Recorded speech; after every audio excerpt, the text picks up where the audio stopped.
we're going to have to do. No, it isn't. The guy violated acceptable use policy. That's why his Twitter account got suspended. You're not owed the right to broadcast or even commit crimes. We're going to have to do. No, it isn't. Hey, how's it going, man? Tomorrow here. Hold on a second while I get this stuff going.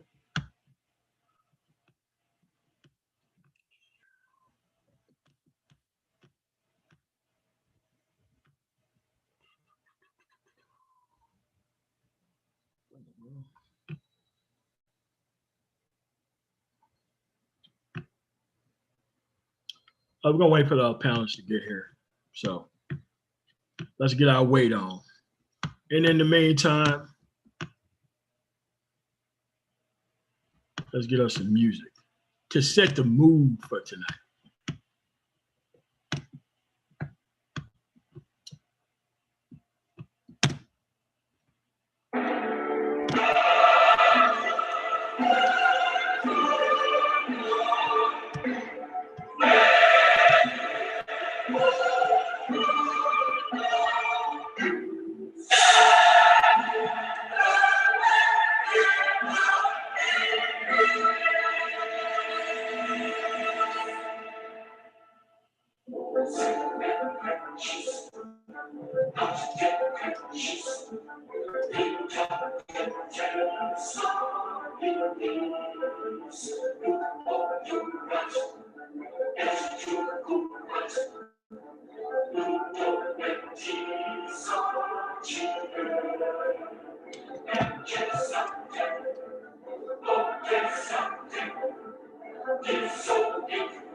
Welcome everybody to the show. It's man Shamar here. We're going to talk about the fake YouTuber conservative Conmen control burn.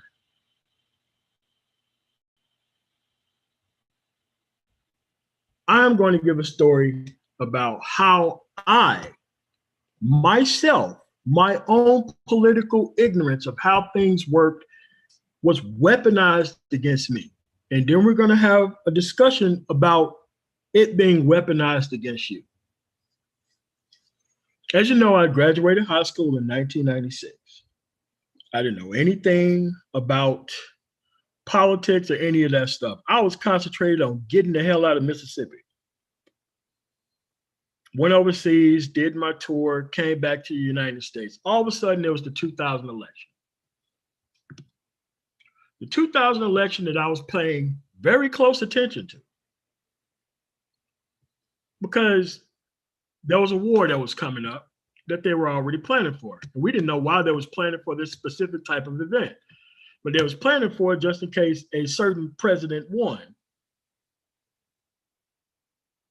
They was doing that stuff even before the actual election opened. So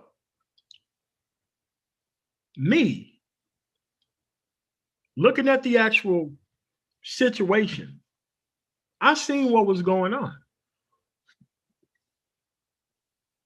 I seen how they had the actual Supreme Court got involved, how they stopped the vote, how all the actual information, because a lot of people in a lot of military circles, they were kind of concerned about what was going on because everybody knew that they just stopped voting, that they didn't, I'm sorry, stop counting the votes, and that the Supreme Court installed the president.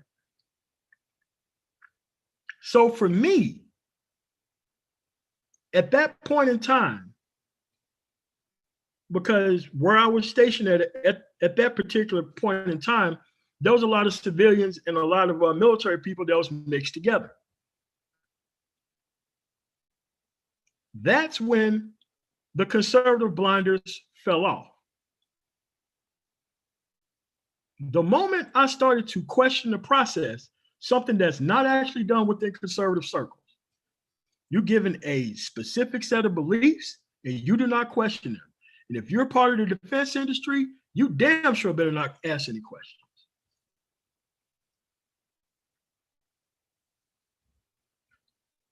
Once I started asking questions about, wait a minute, I thought we was law and order.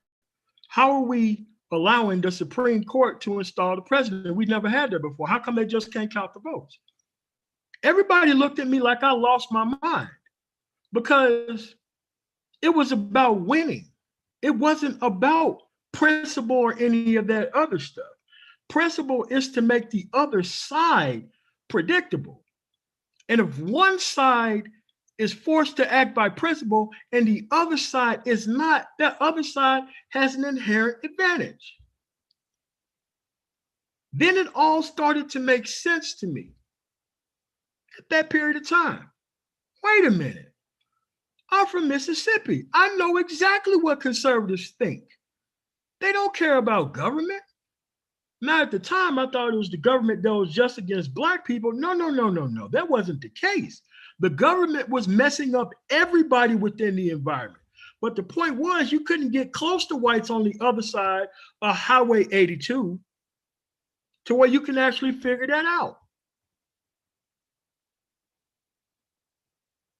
And if we were able to go over there at that point in time, you would have found out that most people on the other side of the tracks who claim to be hardworking Americans were actually on disability and Social Security. They was not working in those factories. Most of them went to the same doctors to get their disability and Social Security. Most of those people live within the same house. They never left that homestead land. So that's when it all came to me.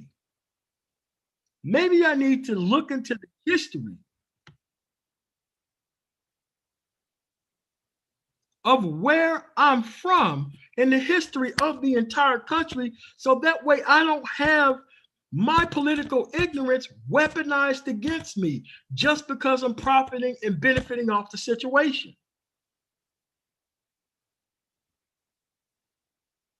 It took a while. And it probably got up to speed for me in 2003. It took that long for me paying attention. Then it made sense to me. Ever since I went overseas, why was there only on Armed Forces Network, why was Rush Limbaugh the only thing that was allowed to be played? There was no pushback. There was no counter argument. There was nothing. There was nobody else but Rush Limbaugh and actual Howard Stern, to be quite honest with you. But when it came to conservative politics, that was the only political game in town. Then it all made sense to me. I was not part of the group. The fact that I refused to see the truth about where I was, where I came from, and the actual history of the country to which I come from, that's what kept me believing what I actually believed. And then I found out throughout my own look through history that we never got what we actually was deserved as equal protection under the law. when that's the only thing that we've always been asking for this entire time. So you have to realize having your own political ignorance weaponized against you is a responsibility that you have to take into your own hands. Nowadays, almost nobody gets what they want to within America except for corporate America. The same people who use the words communist, fascist, socialist said absolutely nothing when the $2 trillion check was cut from you and my pockets to give to corporate America. That wasn't even considered socialist or communist at all. But the moment people wanted extra unemployment money, whose actual money it was, everybody became a socialist all of a sudden. Nobody returned those checks back to the federal government at all, period.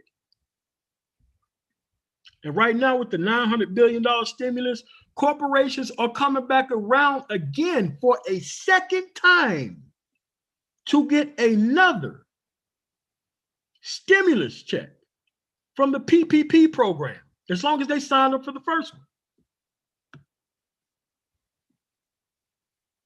While you can't even get $2,000 from the same government. But all these corporations got what they wanted to out of the process. You see, you have to understand that most of these people within this environment are culture warriors. They're not about political discussion and dialogue, period.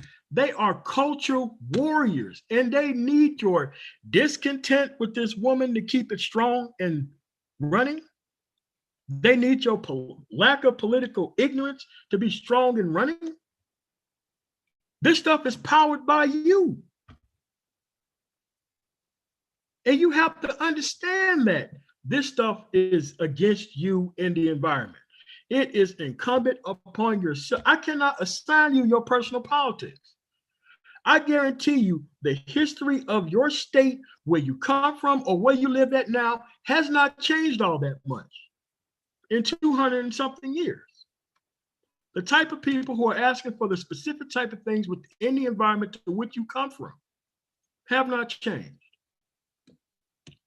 I want to introduce to the panel my panelists today. We have Renaissance Man was here, but he gone. Mike being the gone 11. Shalom, brothers. Welcome to the show. Hey, shalom, man. Shalom, bro. Shalom. All right, man. So the reason why I'm setting up the show is because, of course, you got people who are actually in the environment who actually, rather than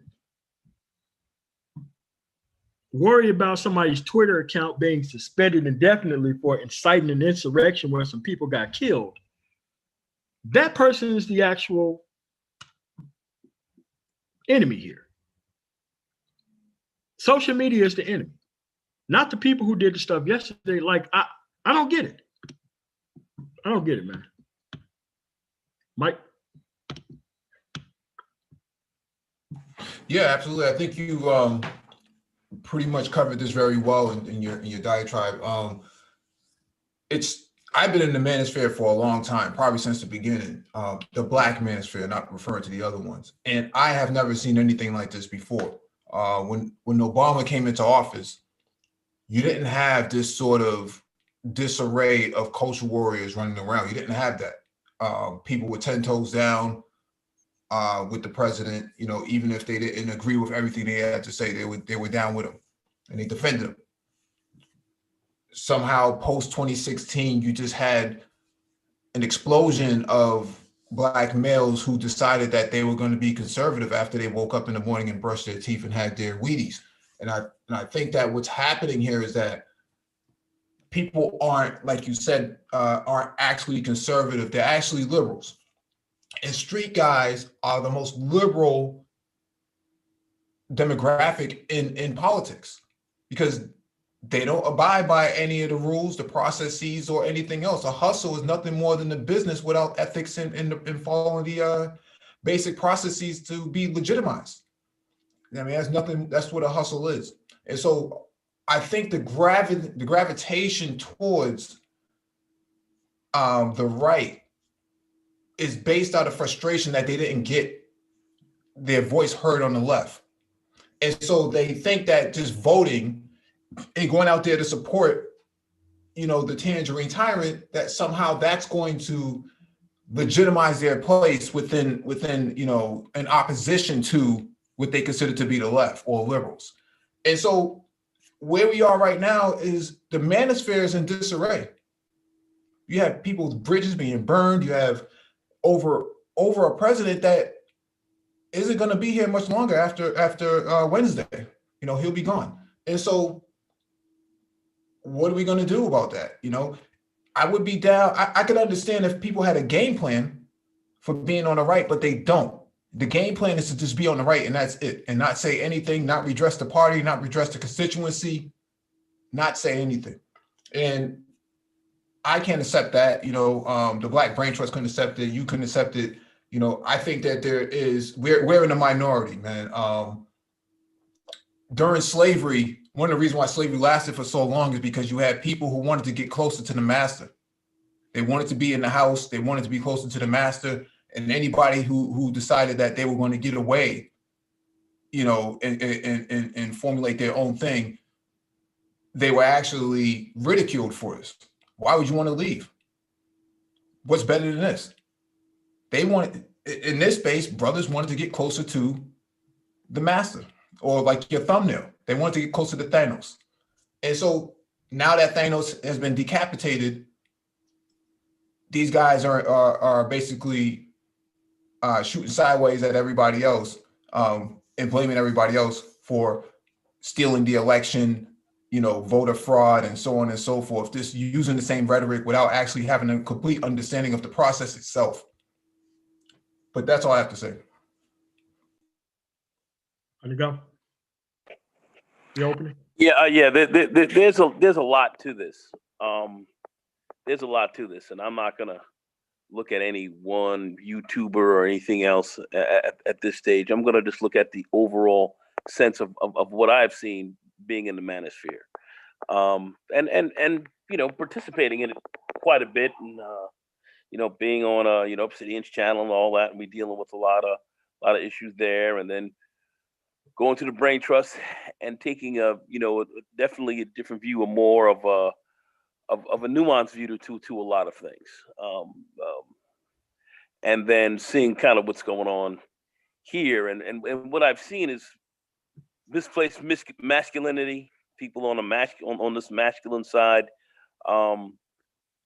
just going off the rails under somebody who's supposed to be showing you what it is to be masculine, which is poorly defined and misplaced, but by those many of whom were in this space who were single mama raised. I hate to kind of put it on that.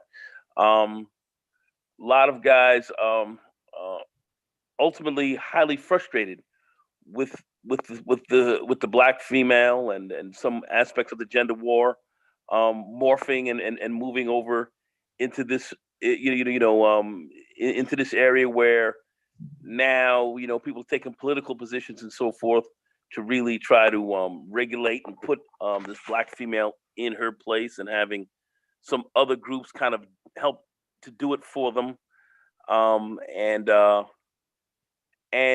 generally this fast horse moving into this direction. A lot of people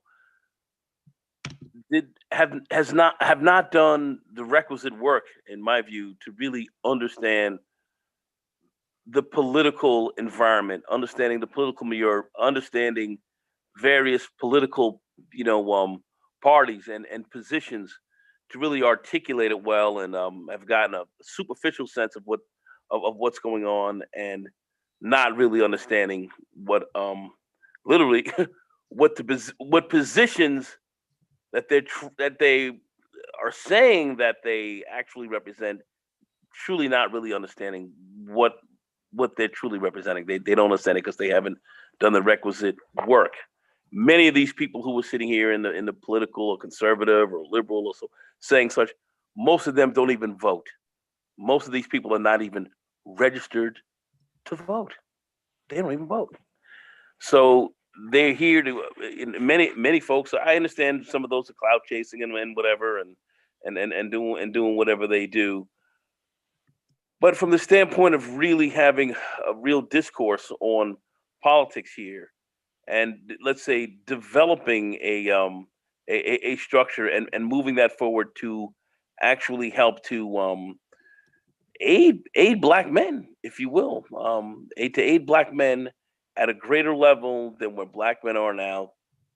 They're nowhere near a position to even attempt to even do such a thing, but yet they're here claiming certain types of positions and so forth, and not even understanding what they're really seriously even a part of. And it said um, that's what I have to say for right now, because there's a lot more to say about this, but that's what I've seen. And then from some of the people who've been around a lot earlier, some of the 1.0 people who've been around and out there, taking some of these positions where you saw what they may have been talking about 10 or 12 years ago, and now they're saying something totally different craze right now. Is the best I can say is that some of these people, and I'm talking about 1.0 now specifically, are taking these positions. I think to since they haven't expanded from where they were then, they're here to kind of scam people. No one better. And it's disturbing to see some of the stuff that's going on. So we're kind of, it's a confusing space right now. The space is rather confused, and there's a great deal of ignorance, and a lack of good political education here, of which others have offered up, but few have wanted to take. So I'll leave it at that for right now. All right, it's just that what people don't understand is that it's being used as a weapon. It's being used as a weapon, and the only thing that keeps this stuff afloat is the fact that they don't even cover what's going on in the news when it comes to their actual side of the coin. There is no daily or weekly update of things that are happening on the conservative side. Right now, the Conservative Party is in disarray. They're trying to get away from this image that they currently have right now. And this would be the premier time for black men who claim they're conservative to walk in and take over this party. They're trying to replace those people right now, everywhere. And we're not talking about the West or even the coast or even the North. We're talking about the South. And it's just that if you don't have people who are actually keeping up with these policies and policy discussions that are going on within the environment, it really just doesn't make sense to keep calling yourself a conservative. It's one of the most easiest things that you could possibly do. It's almost like calling yourself a dude who care about the black community, but you talk about the crime bill. Like, the stuff was there to protect the actual community. Great point, MOT. Wow. I'm sorry. Go ahead, because I was going to say something. Go ahead. Yeah, but according to them, they bring up the crime bill because, yeah, man, my homeboy got locked up. But your homeboy did something very specific to get locked up. And that's just where we are. Melody, thanks for the $4.99 super chat. Go ahead, Mike. Yeah, I was just going to say something very quickly, MOT. Like I said, the crime bill, you bring that up, which is an excellent point. Yes, the crime bill was abused. There's no doubt about it. I don't think anybody questioned about it. There was a reason why it did come about. And did it operate the way it should have operated for our community? It certainly did not. But it came up for certain types of reasons. Now, why do I bring this up? Black men right now who call themselves truly conservative, and you look at the disarray that's going on in the Republican Party, perfect time to take this bad boy over. Perfect time to take it over. And it can be. Numbers are there. You have the numbers that are there. You see if you vote in in very strong blocks, and you don't need huge numbers like 15, 20 million, smaller numbers, but strong blocks in key areas, you are going to have a massive, massive effect on the political environment here in this country, of which is sorely needed. And would be a perfect time for sharp, young, black conservatives, true black conservatives, to really come in and take over this party and take over a large part of the true conservative movement. Now you have to understand what that's about, but this is a perfect time for that. Perfect time for that. And how many people would be here who call themselves in this space, call themselves conservatives, would be willing to really organize and move that into place currently, where the Republican Party is under, man, they are under a massive change right now. They will undergo a massive change after 45 is out of there. Massive change, huge opportunities. Who is going to step up and move in to fill the breach, especially from the black male and the black conservative perspective?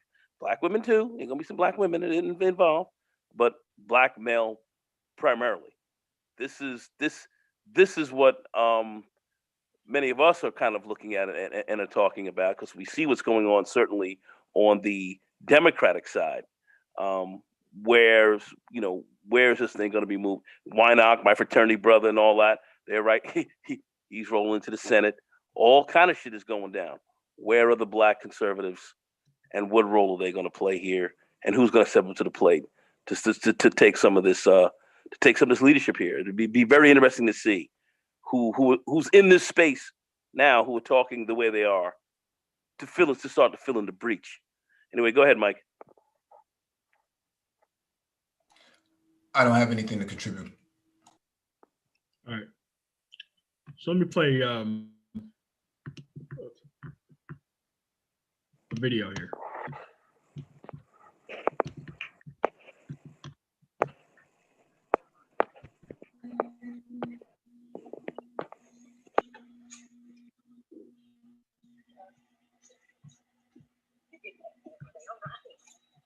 I know you're going to do your job.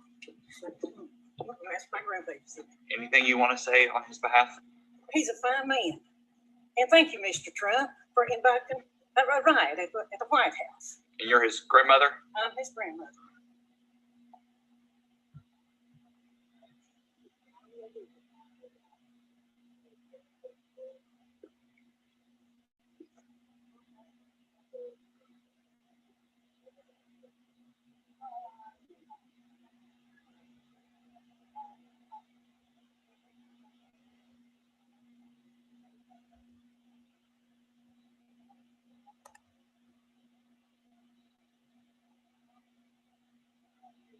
This is West Virginia State Delegate Derek Evans being taken into federal custody after his involvement with a Trump-inspired insurrection of the Capitol. Dude, this stuff is for real, man. Dude, all these people who are out there involved in this stuff, they're coming for you. This guy just swore in to the actual House of Representatives that he was out there acting a fool with these people. And if they came for a guy who's supposed to be in the House, what would they do to anybody else? You see, this is why you don't get involved in stuff like this. Because if you do, dude, they're just going to lock you up and throw away the key. And this guy probably thought that there was going to be no consequences to his actions until there actually were. It's very easy to get caught up in the culture war and not understanding that you could be breaking the law. It's very easy. Mike? No, definitely agree with you on that statement. I think that, there should have been more monitoring on this guy. I mean, I don't know this. I haven't even heard of him because he's obviously in West Virginia, but I'm surprised that they didn't know more about what his intentions were when he got it, when he was going into office. I mean, now you know why they run for office now. Instead of putting on bed sheets, they put on spreadsheets and things like that. So this is where they are. Yeah, to go.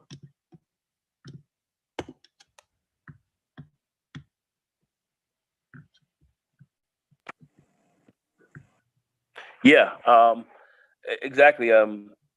Great point there, Mike. Great. This is a great, little snippet you're laying out here, showing where these guys are really coming from, and these guys are for real. These guys they're not playing around. So we just have to keep our eyes open, and we going to have to seriously organize and get involved in this game. Many of these people who are on our side here talking loud, most are not even registered to vote. Most are not even registered. I just keep saying that because I just know that that's exactly what's going on. And, we have to do better than that. Look at this guy getting arrested. Look what he was doing. Yeah, and it's like, look, man, these were not poor people. An associate general counsel came from Texas to go all the way up there to participate in stuff. This stuff is for real, man. This stuff is for real. And what you have to recognize is that the people who actually benefit off the process, they're actually not out there doing the culture warrior thing, man. They're not actually doing the actual thing out there that you think that they're doing. You have to realize, man, that you have to require more out of these people in the environment who claim that they're for one political side or another. They have to talk about the actual issues in the actual environment. You can't have people who depend on a liberal environment claiming that they're conservative.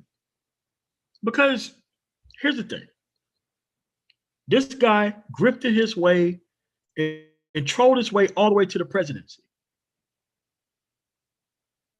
And you have to understand that if you give someone power that they didn't legitimately work for, and you attempt to try to take it away, they would burn down the entire city before they hand it back.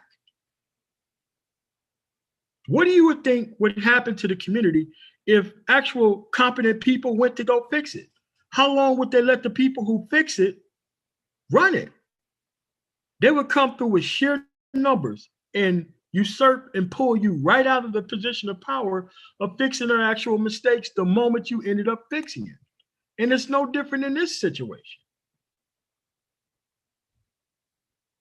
There's a reason why they're not talking about policy, because you don't require it. Politics is about policy. Politics is not about getting a woman in line.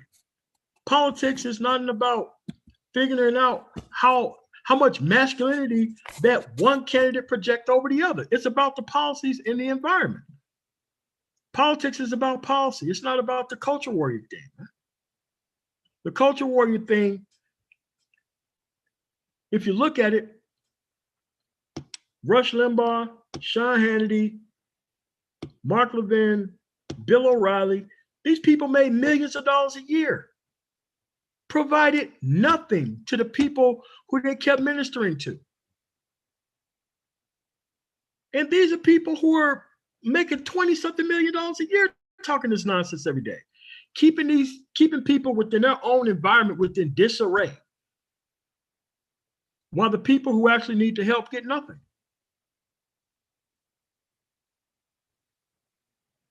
And this is how this stuff kind of creeps in to kind of our environment, because the political ignorance drives this type of stuff. There's no substance that come through in any of these conversations when it's about politics. Everybody's talking about leftists, Marxists, Leninists, communists, socialists. They don't even know what they're talking about. What country, what time period, they never cite that. Why? They use these terms as a political slur, as in the reason to actually shut down the conversation as well. Actually, Michael Savage is one of the worst people. I'm not even sure how he's on the air anywhere around the country, but he apparently is. You know, what's interesting is that they brought the QAnon conspiracy theory to the manosphere. And so things that can't be proven are not to be challenged, because if you challenge it, then you're a lefty and you're a liberal and you're a Marxist and you're a communist and you're a socialist and you're other, right? While they get to uphold the conspiracy theory in your face, you're not allowed to challenge it, or else you're a liberal and you support the gynocracy. Another term that they tend to use, they tend to throw around: gynocracy, matriarchy, this complete chaos of information, disinformation, propaganda campaigns is being spread throughout the manosphere, and that's why you see those other platforms growing, because there is a large constituency of illiterate, politically illiterate Black males running around this space, gravitating towards each other so that they can all grift off of the same sort of propaganda.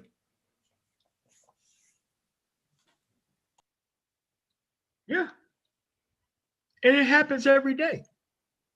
And none of these conservatives, Black male conservatives, actually live in conservative states and in conservative areas of those conservative states. They're always somewhere near a blue economic center, but they're so conservative to the point to where they can't even live around their own people or live within states that espouse the same conservatism that they purport to have.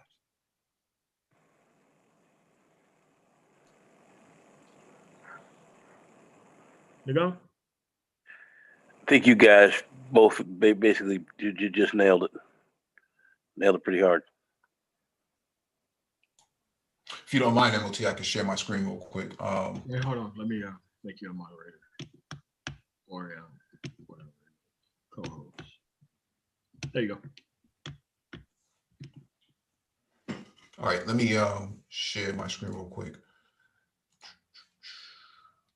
Just give me 1 second.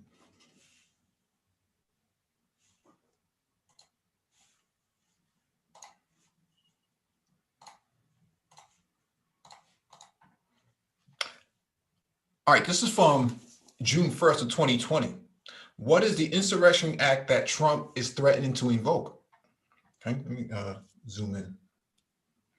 President Trump threatened Monday to take military action in American cities if the violent demonstrations that have been taking place in recent days aren't stamped out. If a city or state refuses to take the actions that are necessary to defend the life and property of their residents, then I will deploy the United States military and quickly solve the problem for them, Trump said in a short statement in the Rose Garden at the White House. To do that, the president would need to invoke what's known as the Insurrection Act of 1807. The original text of the act, which has been amended several times since it was first passed, reads as follows. An act authorizing the employment of the land and the naval forces of the United States in cases of insurrections, be it enacted by the Senate and House of Representatives of the United States of America in Congress assembled. That in all cases of insurrection or obstruction to the laws, either the United States or of any individual state or territory, where it is lawful for the President of the United States to call forth the militia for the purpose of suppressing such insurrection or of causing the laws to be duly executed, it shall be lawful for him to employ for the same purposes such part of the land or naval forces of the United States as shall be judged necessary, having first observed all the prerequisites of the law in that respect. Okay, this was June 1st against Black Lives Matter. This was after George Floyd was killed. But what we saw this week was the unwillingness to use the Insurrection Act against the people who were trying to break in government property, the Capitol Hill, and destroy it. And you have people in this space who said, yeah, you know, these guys were patriots, 3%ers, Black men who were encouraging domestic terrorism against the federal government to disrupt the political process that's in place. Now, if we look at the United States Code of 2385, let me zoom in for a quick second.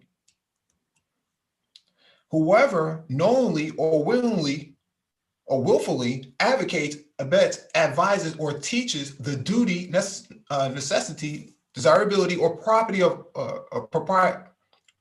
propriety of overthrowing or destroying the government of the United States or the government of any state, territory, district, or possession thereof, or the government of any political subdivision therein, by force or violence, or by the assassination of any officer of any such government, or whoever, with the intent to cause the overthrow or destruction of any such government, prints, publishes, edits, issues, circulates, sells, distributes, or publicly displays any written or printed matter advocating, advising, or teaching the duty, necessity, desirability, or proprietary of overthrowing or destroying any government in the United States by force or violence, or attempts to do so, shall be fined under this title or imprisoned not more than 20 years or both, and shall be ineligible for employment by the United States or any department or agency thereof for the 5 years next following his conviction.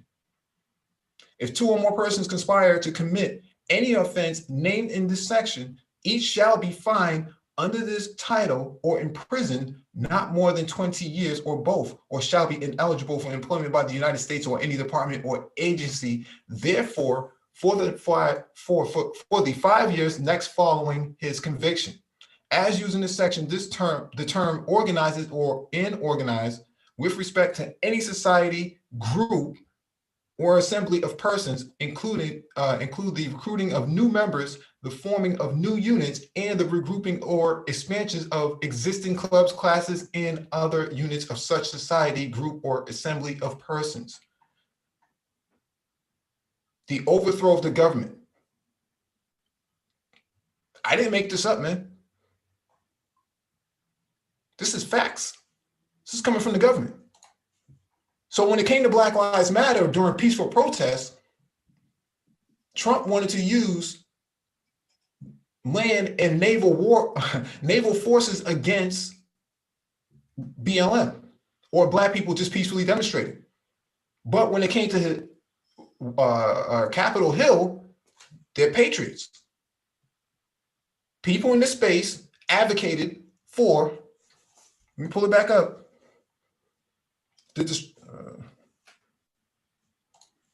the overthrow, advocating the overthrow of the government.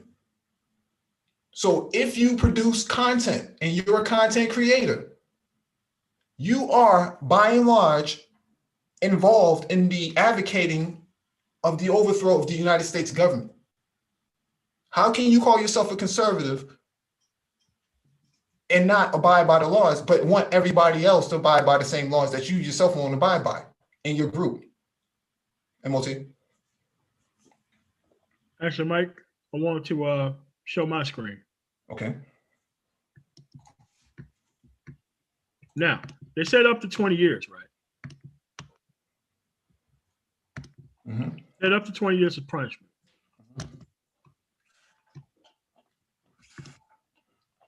Thanks to the same guy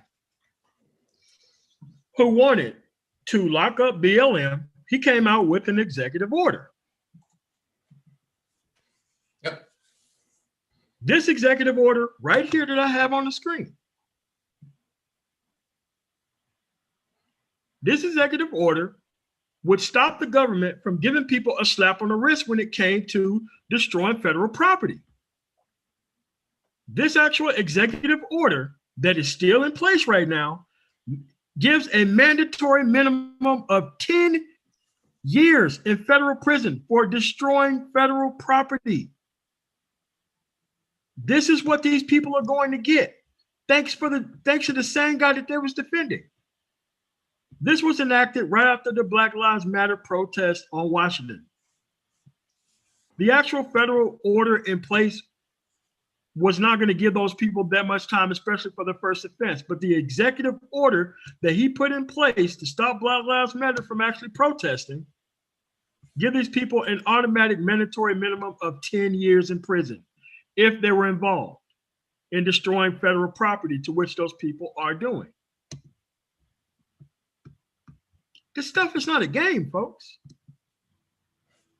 Because he wanted to punish a group of people, he ended up punishing his own supporters with his own executive order whenever these people get to go to court. once they start to identify any of the 2 to 20,000 potential people who was involved in this. This stuff is not a game, man. There's Like, a way that, go ahead. No, it's not a game. You know, this is why equal protection under the law protects everybody. And certain protection under the law protects some people over others.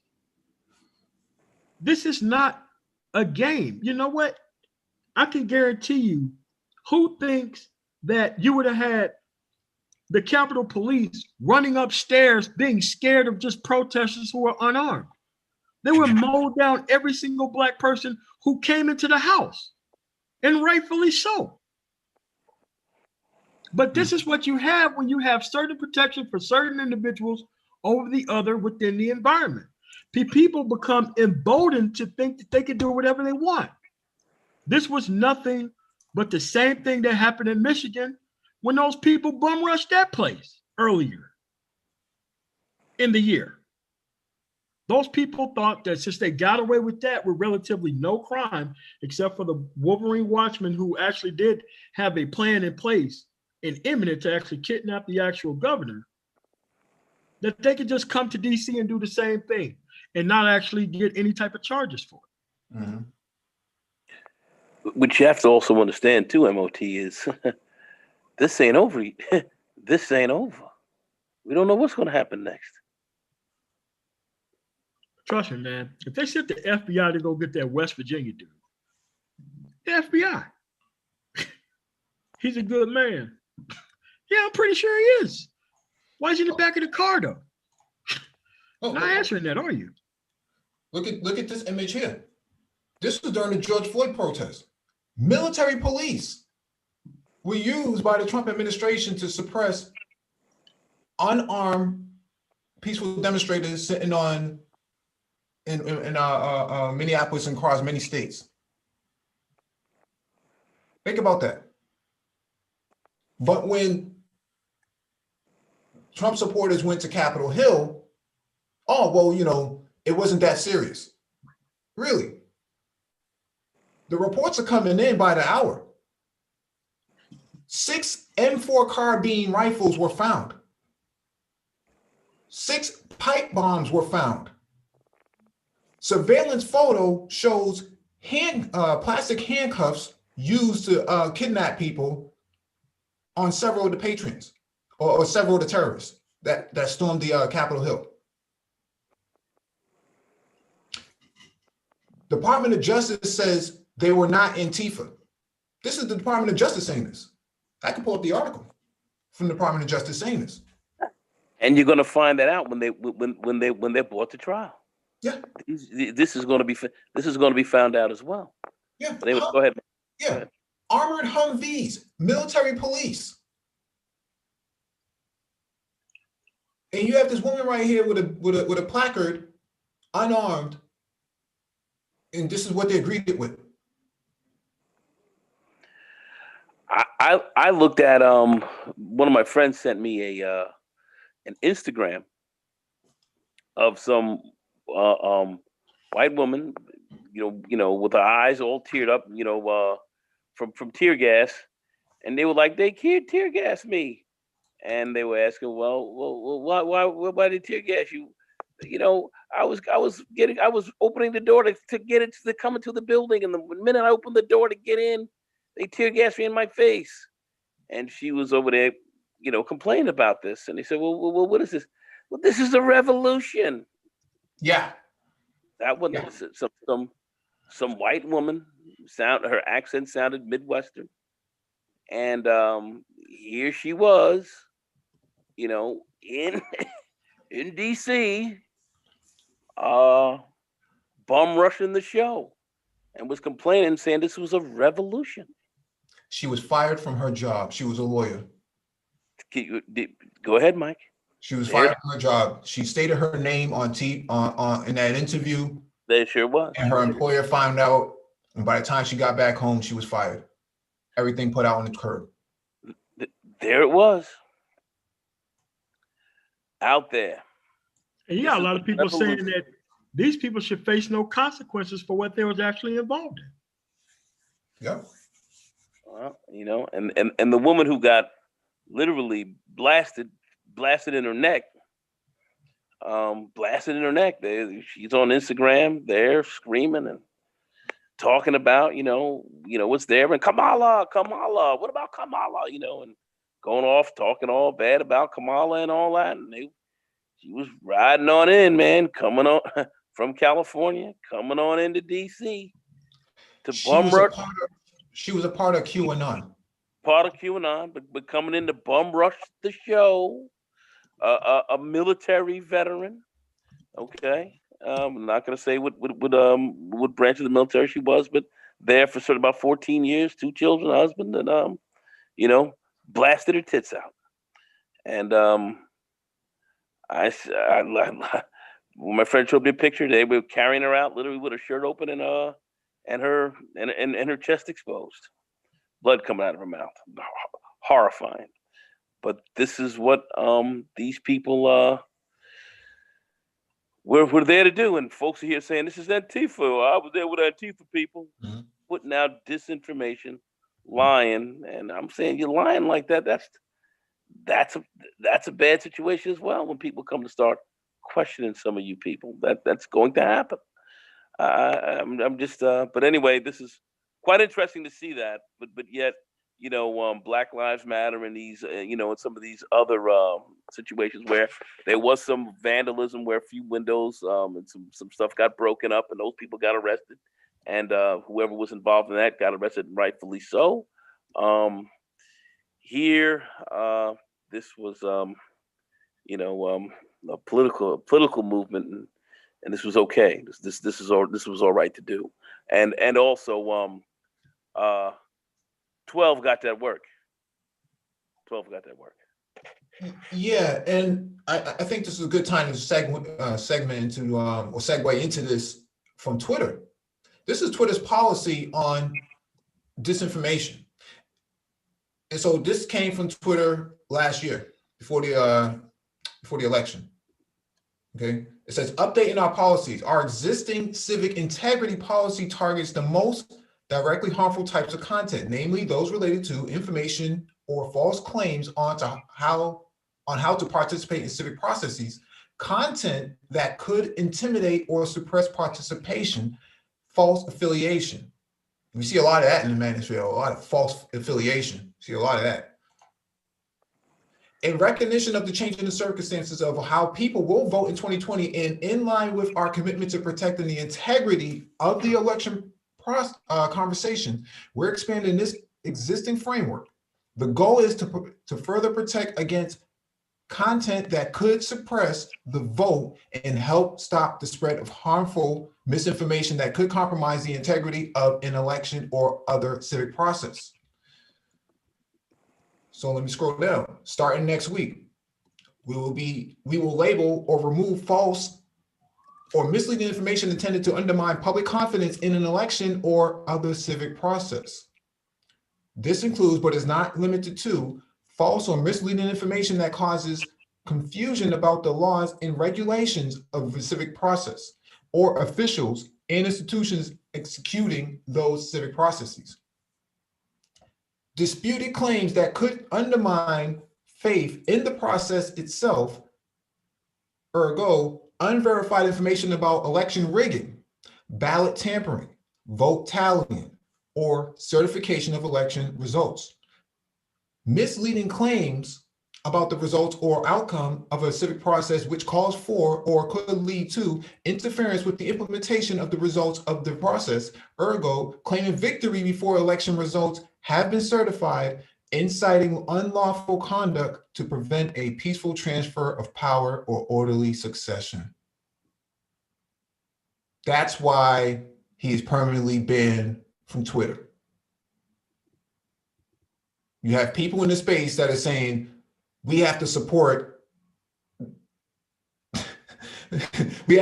45 because they can come for us next. No, if you're not spreading misinformation and spreading disinformation, you won't have this problem about the electoral process. But if you understood the process, you wouldn't have this problem.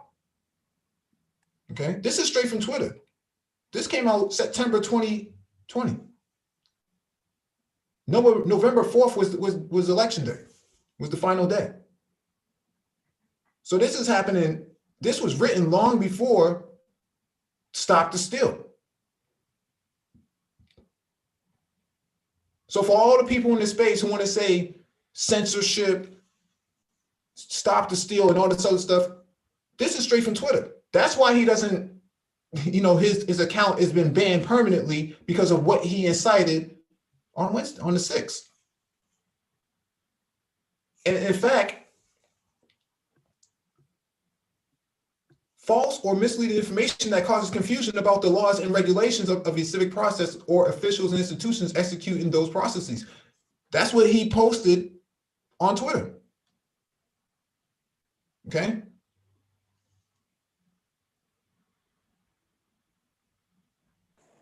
Oh, I just wanted to say quickly, Stop the Steal was started actually by Roger Stone of the of the Trump camp back in 2016. So this was something they already had well planned before this had ever come down. Well planned. This was well planned out. Yeah. Just wanted to put that out there. Oh, Mike, I want to share my screen real quick. Go right ahead.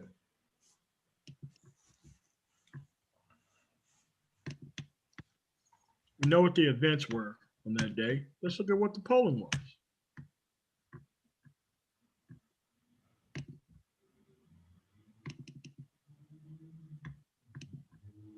Registered voters' views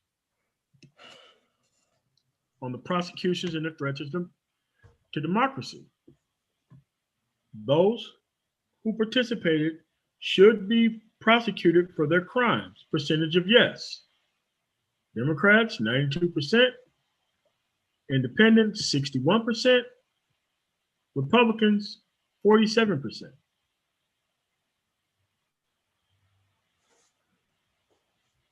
So most of the law and order party who looked at those actual actions that happened say that over half of them didn't think that they need to be prosecuted for what happened.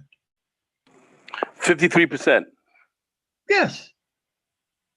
Over half of them don't think that there is no problem with what happened. This is the law and order party. They only want the law and order actually supported when it's something that they want. They don't care about equal protection under the law. I keep telling you that. Again, we're going to go down to, should these actions be considered a threat to democracy? Independents, half of them think it's a threat to democracy. Democrats, 93% of them think it's a threat to democracy. Only 27% of Republicans think what happened on that date was a threat to democracy. Only 27% of them. Don't you think that's a problem? You don't think that these people have been emboldened to the simple fact that they can do whatever they want to and get away with it? Who's the people who are for law and order, and who are the people who want to be the liberals actually in the environment to actually do whatever they want to within the environment? Yes, it's that small of a number. And you have to understand, this is what happened when there were not weapons involved. What do you think would have happened if they showed up with weapons involved? They would have killed everybody in that building. My understanding now is that white supremacist groups our numbers are starting to rise quite nicely. Just right after this incident, seems as though that this is empowering more people to get involved in a far right wing actions and activities. So this is not, for lack of a better word, disencouraging people. This is a recruitment tool.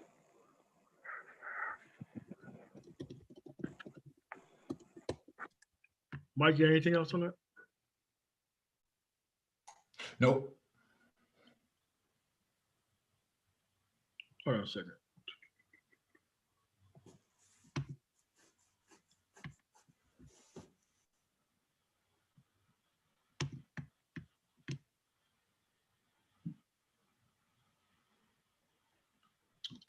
Yeah.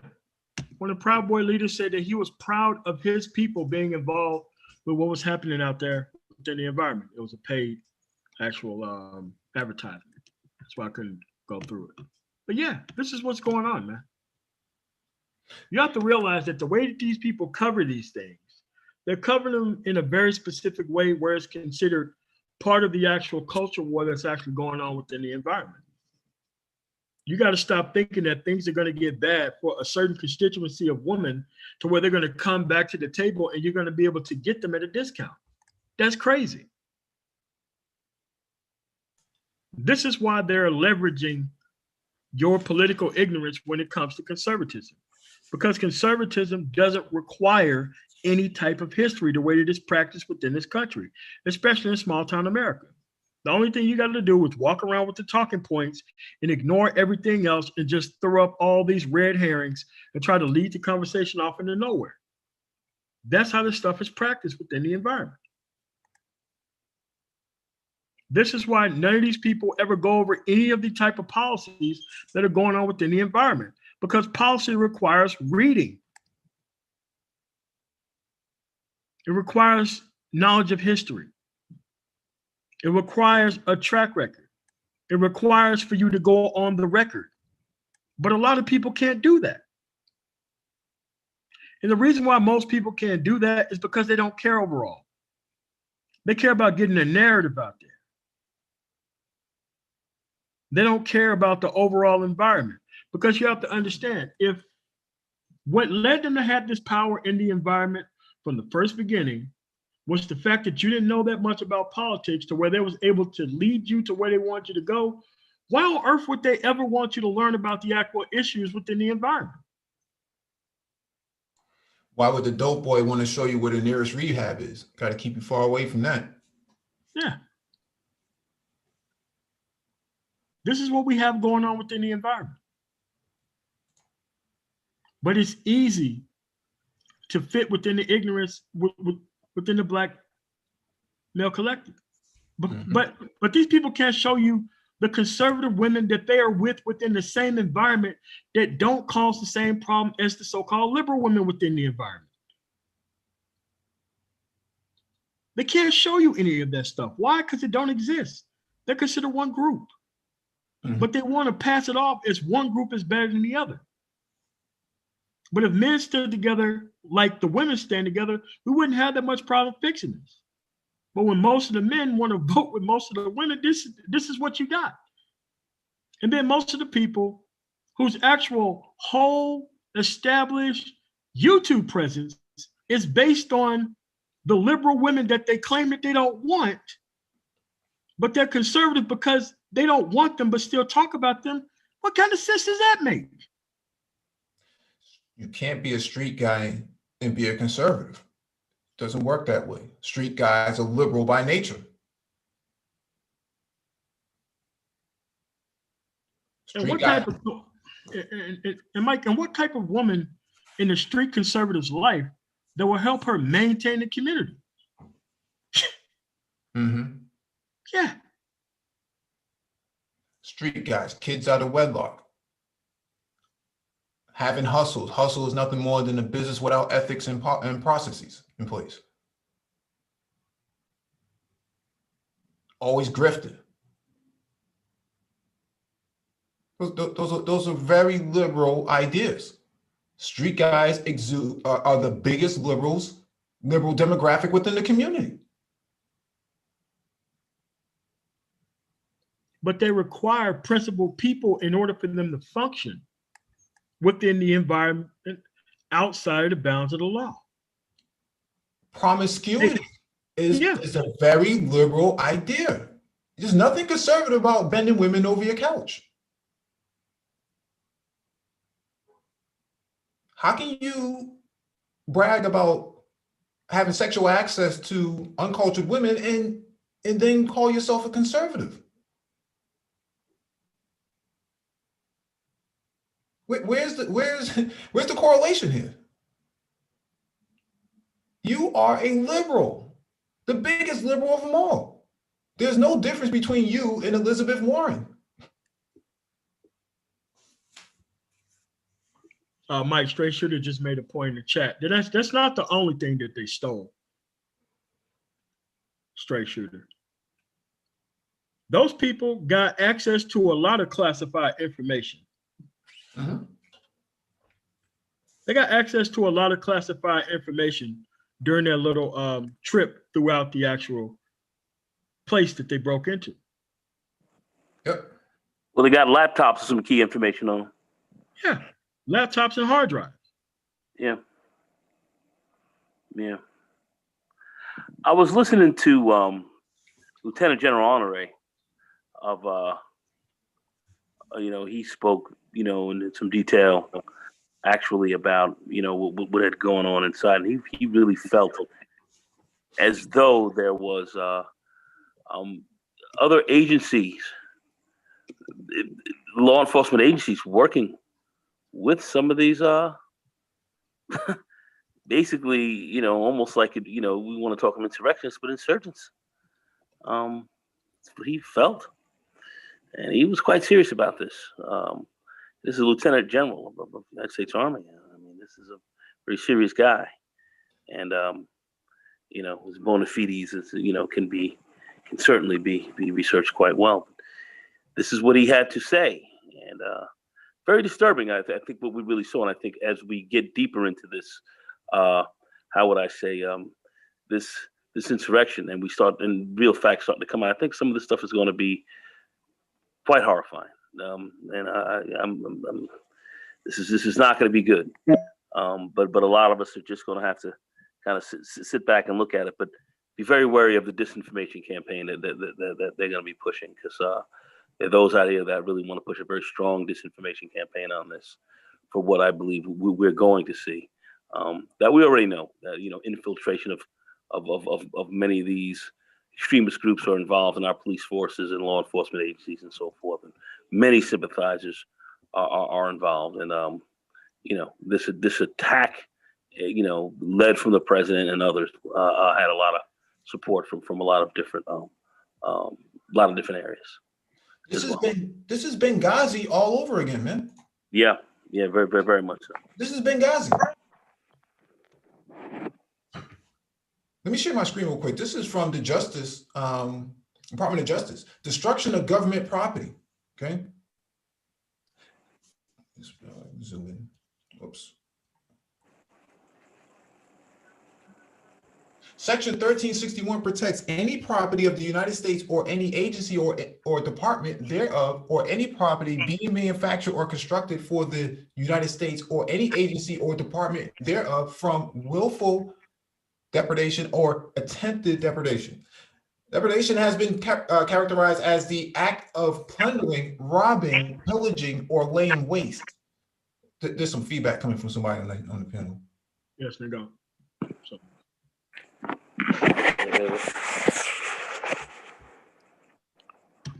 Go ahead, Mike. This section prohibits actual physical damage or destruction of both real and personal property, but mere adverse possession of that property without physical harm is insufficient to violate the law. United States versus Jenkins. Let me zoom out real quick. Anyways, the destruction of the property, breaking the windows, getting the laptops, touching the documents, trying to jump through windows, all of that falls under the penal codes, man. The Department of Justice, Criminal Resource Manual. You have people in this space who are advocating for destroying government property. We saw them this morning having live streams. How are you a conservative and you're advocating for any of this? Not respecting the process. Yeah. Not respecting the rule of law. Not respecting order. If they don't get their order, they just go tear stuff to the ground. This was supposed to be the stuff that was like maligned to liberals, right? Yeah. But also stealing government information. Those laptops had information on it. Could be very critical information. There was information about from the Senate Arms Committee. Yeah, this stuff was taken, not found. So it wasn't a vandal. It wasn't a vandalized event. This stuff was taken. Where is that? Where has that gone? You have to really look seriously at this. I don't look at this as any kind of, this is not a game. This is not a game here. Yeah, like the law and order people let the Bundy boys go. Yeah. Nobody was concerned about law and order when those people had trained weapons on federal agents, and they all got let off for it. The Bundy boys for equal protection under the law. Bundy boys walk. It's never been. Yeah, I mean, if you're in this space and you're a content creator and you've been involved in any sort of disinformation campaign about Stop the Steal or any of that type of stuff, there is actual, it actually falls under the Patriot Act. The disinformation policy states that you can't actually talk about things like that. YouTube's policies say you can't even talk about that. Actually, let me pull up YouTube's policy because I think that's still important too.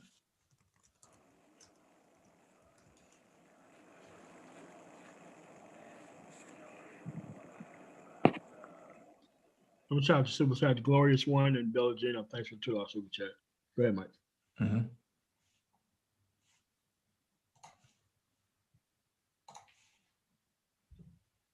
Yeah, let me share my screen real quick.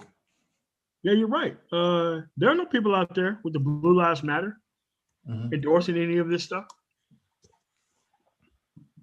Not at all. This is why when you have equal protection under the law throughout the whole society, things like this are not even part of the conversation. Stuff like this is not even part of the conversation. You ain't got to worry about anybody doing anything like this because if the law applied equally to everybody within the environment, as it should, you wouldn't have any of these things going on. Those people went up there because they thought there was going to be no consequences because they wasn't armed. They were armed, though, MLT. They were. Yeah. Some of them were. Yeah, I know. Yeah.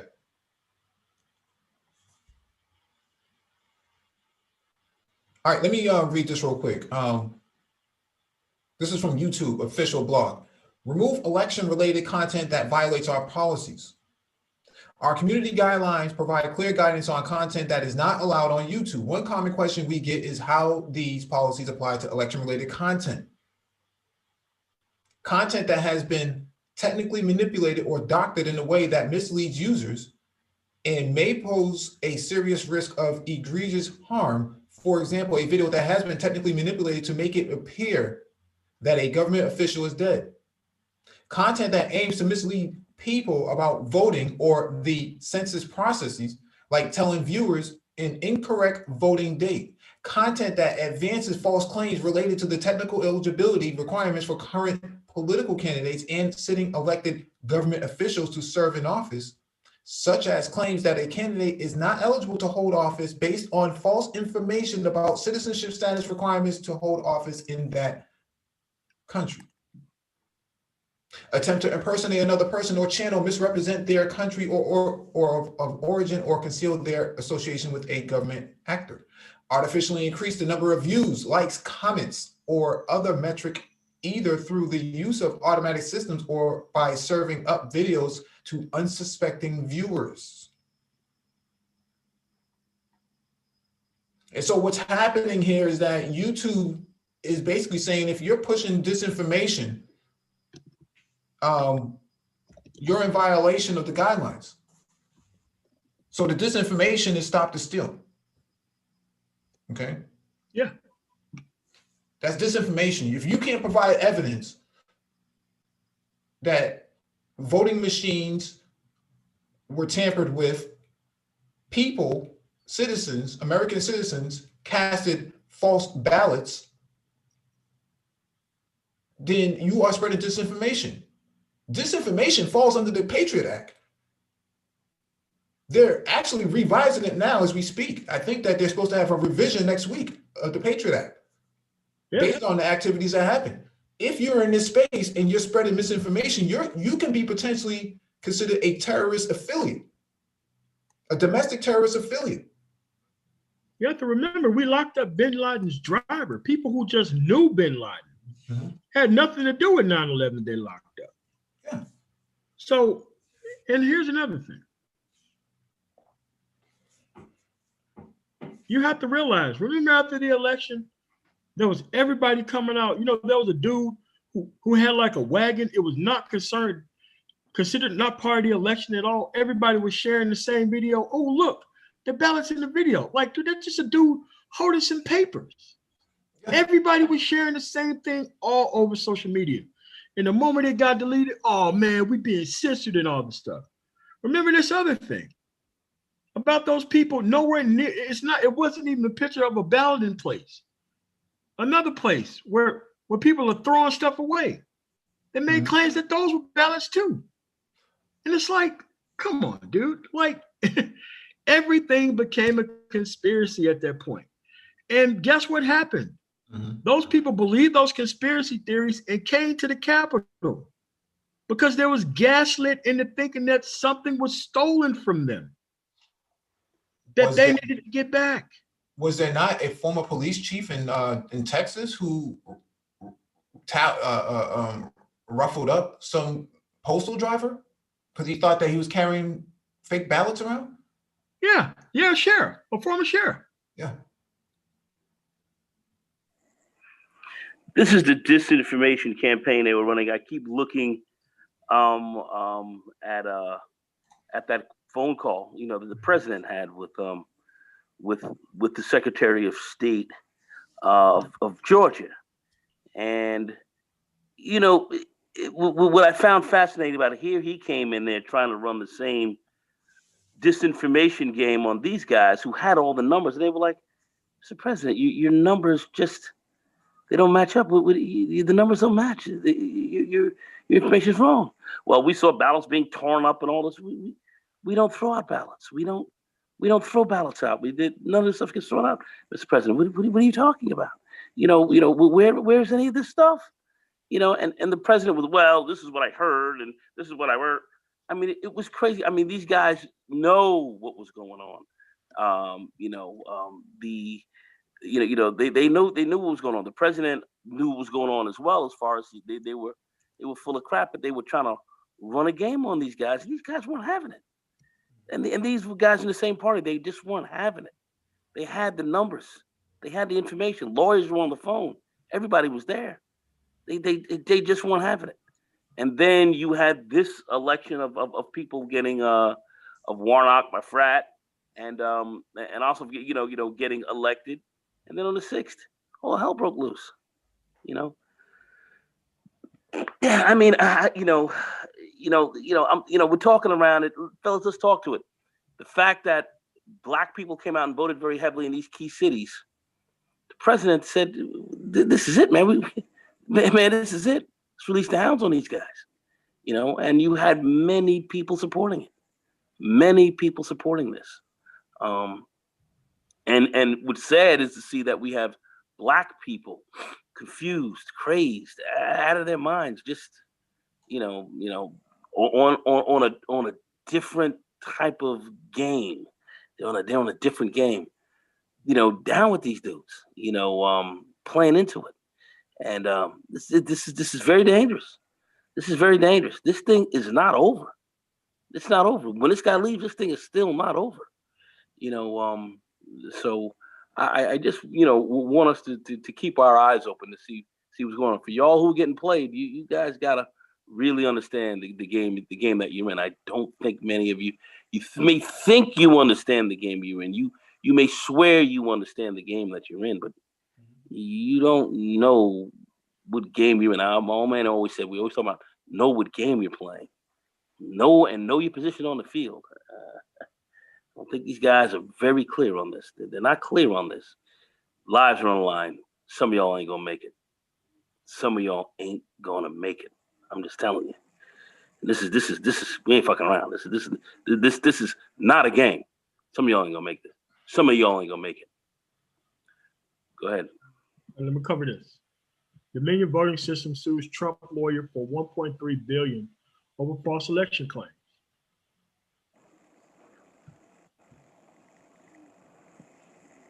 It's not a game, folks. No. There are they won't get the money out of her, but they'll definitely destroy her career. Oh, absolutely. And a lot of people in a lot of these states are trying to disbar all the attorneys who filed all these false election lawsuits. You got Powell, this woman, Dominion, suing her for $1.3 billion. They're coming after her. They're coming after her personally, and they got a legitimate suit. If she can't come up and produce anything she's talking about, she's done. She finished. No, I think anybody who from what I've heard this morning, anybody who's involved in the stop the steal and you're a lawyer and you haven't produced any evidence, you could be disbarred. You could be. You could be. So, and each state has to determine that, because each state has their own barring law, so each state would have to determine that. But Mike is absolutely right. You're looking right down the barrel of that as well. Yeah, Giuliani's on the watch list as well as being involved in sedition. Donald Jr. His license is toast. Donald Jr., if he doesn't get pardoned, he's going to be doing time. These guys ain't playing around. I've looked at Joe Biden. I saw him today. I saw that killer in him, because these guys are killers. He had 8 years. He was in there with Obama. They mowed down many scoundrels, as I said before. He had that look in his eye, man. This is not a game, fellas. Y'all are here fucking around. Y'all want to get live, they gonna get live. This shit is not a game. So that's all I gotta say here. Go ahead. I just wanted to share my screen real quick, because this is the Proud Boys saying free Kyle now. And you're supposed to work with these guys? These are the guys supposed to work with them. How did they work with them? Like, what kind of deal did you cut with these dudes? Imagine if these guys would have showed up in on Capitol Hill armed like this, man. I mean, this is just two guys. Imagine if 100, 200 guys showed up like this. It would be like the movie Olympus Has Fallen, man. Or even 20,000 that showed up at the Capitol or more. Yeah. Armed. Mob mentality would have took over. It would have been a bloodbath for armed cops up there. They would have been ducking a myriad of bullets from all directions. Yeah. And you have black men in the space advocating for these guys, but laughing at Grandmaster Jay in the NFAC. Why is one group considered patriots, but the other group is not? And it's always the guys that are black. Yeah. And it's like they've had week after week to gain a political understanding of the side that they're actually on. But they actually survived long enough within the actual conversation to where they pick up stuff from people who are more competent than they are, and then they just use it as soon as they get the information without even opening a book. But when you're discredited like this within this environment, you always get a platform to speak. You always get a platform to clean up after things that majorly happen. You always get a platform within this environment. Mm-hmm. Anything to grift. They love to see people who don't know what the hell they're talking about, garnering a bunch of attention about people who do know things about the environment. And then they want to share a platform with you, as if you're supposed to go out there and talk to somebody who invested nothing in the actual environment to which they claim to know things about. Crazy. I just want to say this very quickly. So there was a question in the chat. So law firms that were involved in some of this are eligible to get knocked out the box as well. Well, see, that's a great question, because see, the top-notch DC law firms, all right, that were looking at this, that originally signed on, They were out of there within the first. They were out of there within the first week and a half. They were gone. They took off. They left because they knew it was coming down. They understood when they saw there was no evidence, no anything. They were out of there faster than shit through a goose, and they didn't come back. That's when you grab Giuliani with the, looking like the Joker with the grease dropping from the top of his head. This crazy power woman, and the rest of all these guys are going to lose their licenses. Some are going to do some time. Fucking time. Trust me when I tell you that. Time. But their licenses are toast. Mm-hmm. But at the end of the day, the top law firms that signed on with this Stop the Steal ran out of there so fast they didn't even leave a shadow. They were gone. They were gone. That was your first warning of what was really going on. Why did they leave? And these jokers are here, and then you get these other insurrectionists running up into Capitol Hill. You have to look at all of this and see just what's shaping up around you guys. This is not. I'm telling you, this is not a game. And you're coming into a White House with guys that have been there before who are stone cold killers. I'm saying that shit. I'm gonna call that shit out. Dudes who have mowed down many mofos and don't give a fuck. Hey. Y'all playing around. Keep playing. Go ahead. Go ahead, Mike. Yeah, I just wanted to know if MOT was ready to do the video yet.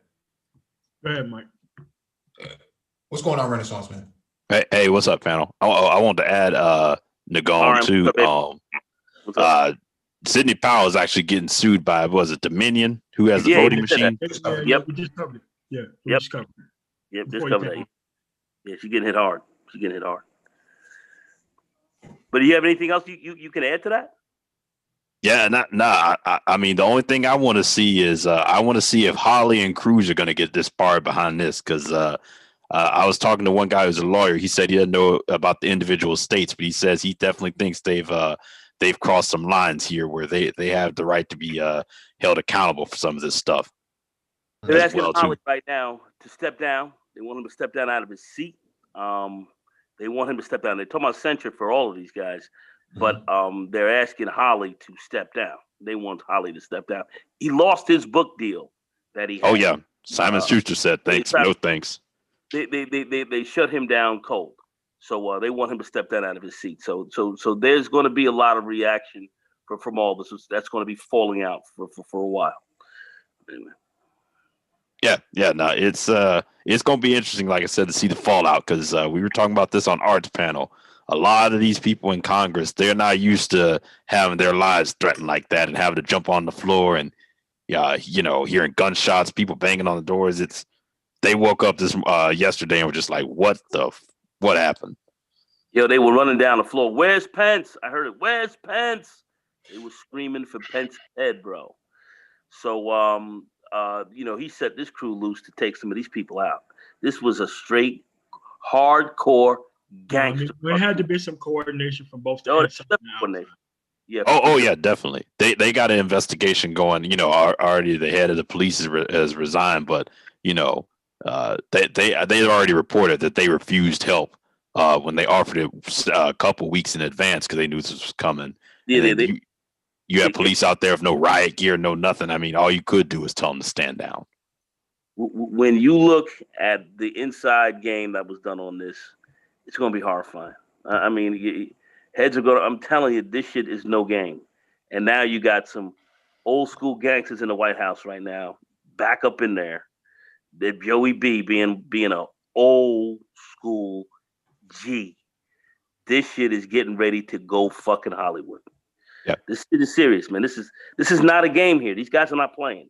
Yeah. They're not playing around, and trillions of dollars are at stake. So you better understand some of your lives are not going to be worth a bucket of piss. That's how that's need to be thinking. Go ahead, Mike. Handle it. The only thing I want to quickly add too is Durbin has already said he's on some sort of committee that he's gonna make sure that all these law enforcement agencies are gonna really see if they've really looked into trying to purge their ranks of white supremacists, because there's definitely some of that in play yesterday too, or Wednesday. Well, all this is going to come out.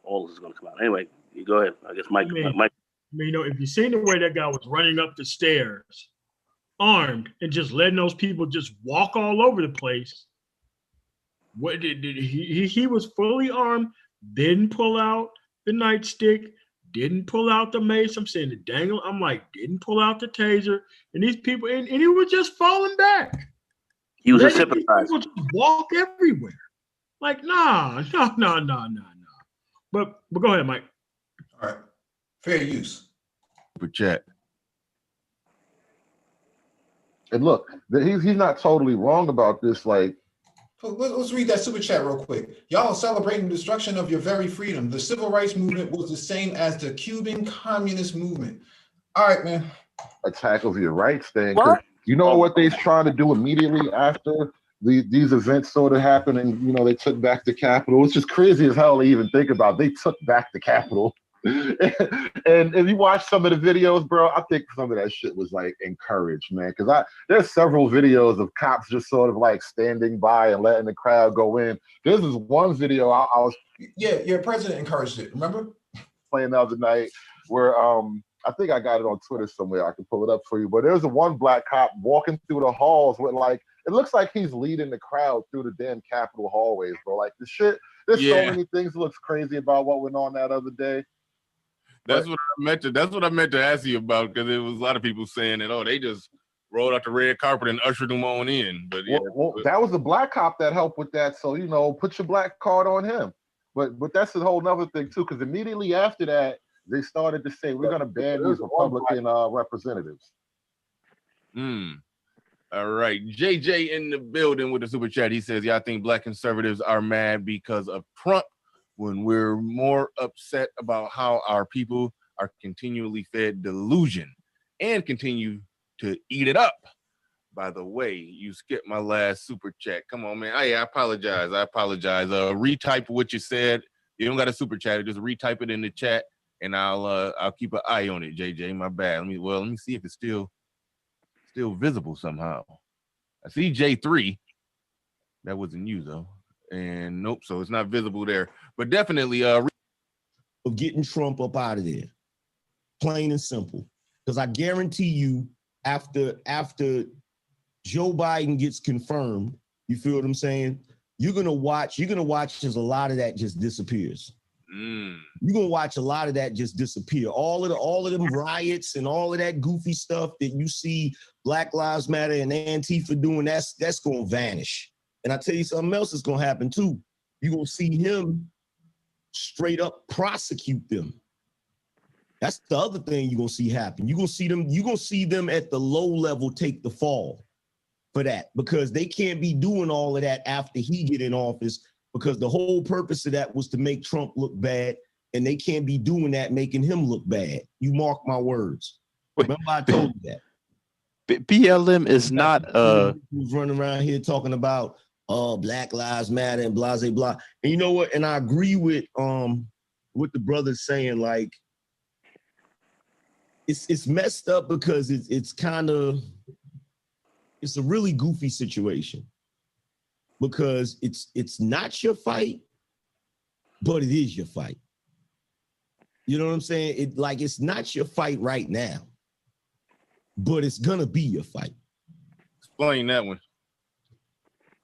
Because all of this is going on for certain reasons. I'm not going to dive into the conspiracy theories and none of that stuff, because people are trying to say, oh, conspiracy theories, whatever.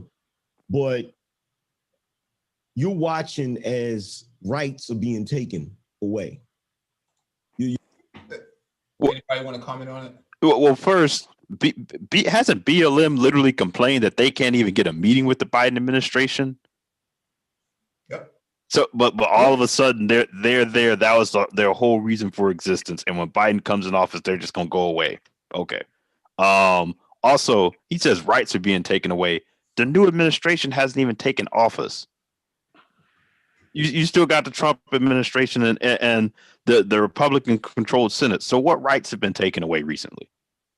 And by who? Exactly. You're watching as freedom of speech is being taken away slowly. You're watching as, eventually the right to bear arms, that's going to get taken away. All right, stop right there. You're watching. Stop. Might stop right there. You see, it's all the conservative culture warrior talking points. Oh, they're coming for your guns. Freedom of speech is going to get taken away. Like, here's what conservative freedom of speech is. Conservative freedom of speech is I can say whatever I want to, and there are no consequences for my actions. That's what conservative freedom of speech is. When the Dixie Chicks were saying screw Bush overseas, they stopped playing their music all over the radio. Pretty much tanked their careers. Did any of these freedom-loving First Amendment freedom of speech people during the Bush administration ever apologize to them women? No. The rights only work one way, and that's only been in their favor with nobody else around.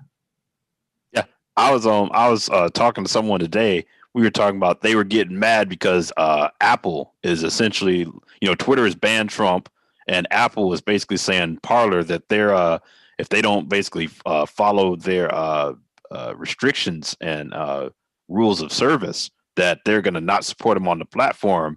And they were talking about conservatives getting upset, and someone was like, but these are the very same people that were celebrating when you had those First Amendment lawsuits about who was it, the people who owned bake cakes or whatever, being forced to bake a cake for like LGBT people. They were like, people were screaming First Amendment rights, and then here you go, another private company is saying, hey, you have to follow my rules, and now they're getting mad at this private company saying it's censorship.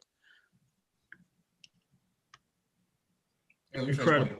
All of these things happen. It's like that old analogy about it's like that story, the thing with the frog where you put him in the water, the lukewarm water, and you turn it on and it slowly starts getting hot. By the time it starts boiling, it's too late.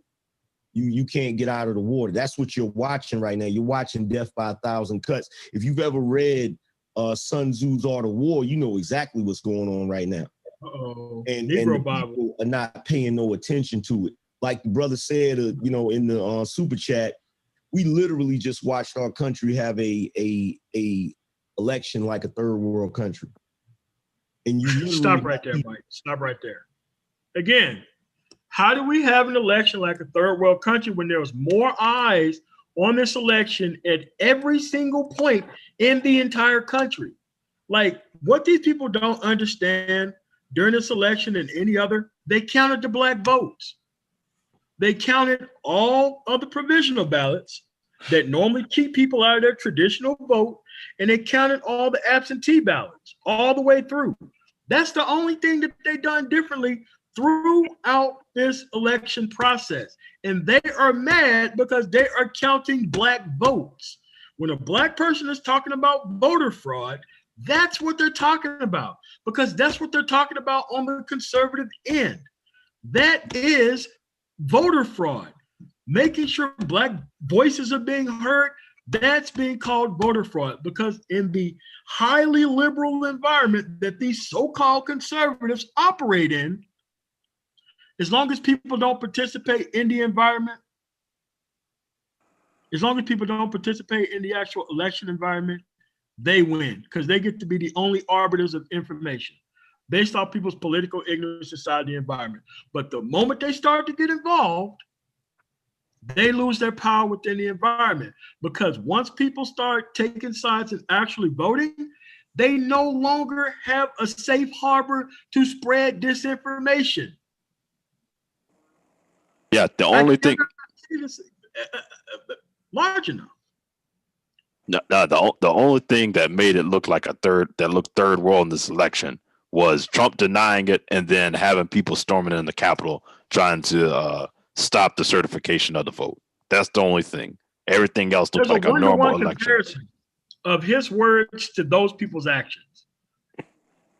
A one-to-one comparison to the speech that happened before and those people storming the actual place, trying to burn the actual or even find the actual stuff. It's very clear. They don't want you being involved in the process. If you become involved in the process, they have to answer to the process that you're now involved in. You think any of these people studied the history of anything that they're talking about? They're just hopefully thinking that they can keep their grip going long enough so that way they can string along highly emotional people along a long trough of grift.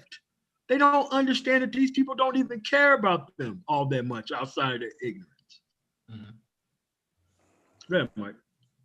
People sitting back, ignoring it, pretending like, oh, it ain't nothing. And look, here's the thing. I don't even got to go into none of the, there's a whole bunch of theories about what happened. There's a whole bunch of theories. Oh, well, this happened, this was switched, and that was switched, and blah, blah, blah. I don't got to go to none of that. All I got to say that debunks everything off the rip is that Wisconsin, Madison, Commonwealth of Pennsylvania, Philadelphia, Georgia, Atlanta, and what was the other one? Arizona. Every last one of those states, right? Every last one of those states violated the U.S. Constitution. Stop right there, Mike. Stop right there, Mike. Stop right there, Mike. This is what I'm saying. All those places had majority black people who participated in the election. This is why this person on the screen don't want those people being involved in the vote. All those people had majority black populations in those cities that he talked about. Yeah, I would love to hear him explain what amendment of the Constitution they violated. How did you even come up making such a statement like that? So Milwaukee, Wisconsin, okay. Milwaukee, Detroit, Madison, Wisconsin. Okay. Philadelphia, Pennsylvania, Atlanta, Georgia, okay. This is what tore Trump out the frame. What is inherently wrong with them that they violated the Constitution? That, let's say, Provo, Utah, okay, or let's look at any other, let's say, how about Detroit? How about Detroit, where they had higher irregularities in the very next county? They want to certify Detroit. But what I'm saying is, what about the other states? Provo, Utah. Let's just take a Wyoming. Let's take a look at Little Rock, Arkansas. You know what I'm saying? Let's say St. Pierre, South Dakota, whatever. I mean, what's different about those places than what we're talking about in these other spots? And what constitutional amendments have they violated? What are these people talking about? It's only the black areas where black people vote, Nagone, that violated the Constitution. Well, this is why. Of course, I understand that, but this is why Giuliani. This is why Giuliani and all those people went after those high voting black states to do their lawsuits in. That's exactly right. Madison, Wisconsin, Detroit, Michigan, Philadelphia, Pennsylvania, and Atlanta, Georgia. 4 states. High voting population of black people. This is what this conservative guy who just been conservative for 2 seconds is mad about. And then does not want to tell you that all of this unrest that you're seeing right here at the Capitol is because of those 4 states that they said stop the steal. It's over your vote. Most people haven't even made that connection. This is what these people are talking about. And this is what the conservatives, the black conservatives are going in on. I mean, this is it's almost a sacrilege. This is madness. This is what I'm talking about just being political, having some political understanding of what's going on. And these guys are not serious. They're not serious, and it's scary the level of ignorance that these guys are showing here. Go ahead, Mike. Go ahead, man. Go ahead. Oh boy. Flat out. Point blank, period. And anybody that wants to go look it up, go look it up. The 15th Amendment, if we're going to go there, the 15th Amendment that's right. is in the Constitution. The 15th That's right. Amendment says the right of the citizens of the United States to vote shall not be denied or abridged by the United States or any state on account of race, color, or previous condition of servitude. That's right, Mike. Let's give black man a vote. That's exactly right there. It doesn't say handed up In provisional violation of ballot. that's what he's talking about. It doesn't say handed up provisional ballot because you've been knocked off the voter rolls. Does it say that, Mike? Not to my knowledge. Okay, I'm just making sure. Or you call a placebo ballot, right? Right. Yeah. Yeah, but go ahead, Mike. Article 2, Section 1, Clause 2 of the United States Constitution. The state legislature is charged with the duty of determining the place, the time, and how elections are conducted. If anybody else changes any rules dealing with elections, that's unconstitutional. Flat out. Point blank period. And each one of them states did that. They all changed the rules. Stop. Mike, stop. He better go into how. But go ahead. Let's see if he explains how. Supposed to do that. So you don't even gotta go to all of that extra stuff. Just off the rip, you're dealing with the constitutionality of it.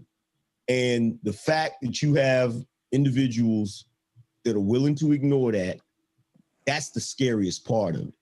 Because if they're willing to ignore that part of the Constitution, what's the next part they're going to ignore? Freedom of speech, Second Amendment rights, freedom of religion. Culture warrior. You're literally watching your constitutional rights like just vanish right in front of your eyes. JJ, I dug up that super chat you sent me, man. I appreciate that. Says, don't forget. Yeah, we actually touched on it. He says, don't forget that Americans are obsessed with. Mr. Fantastic Super Chat, let's read that real quick. It's to villainize anyone who identifies with Trump.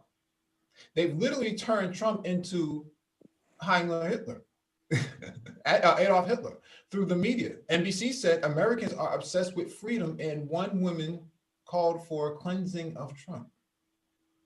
What?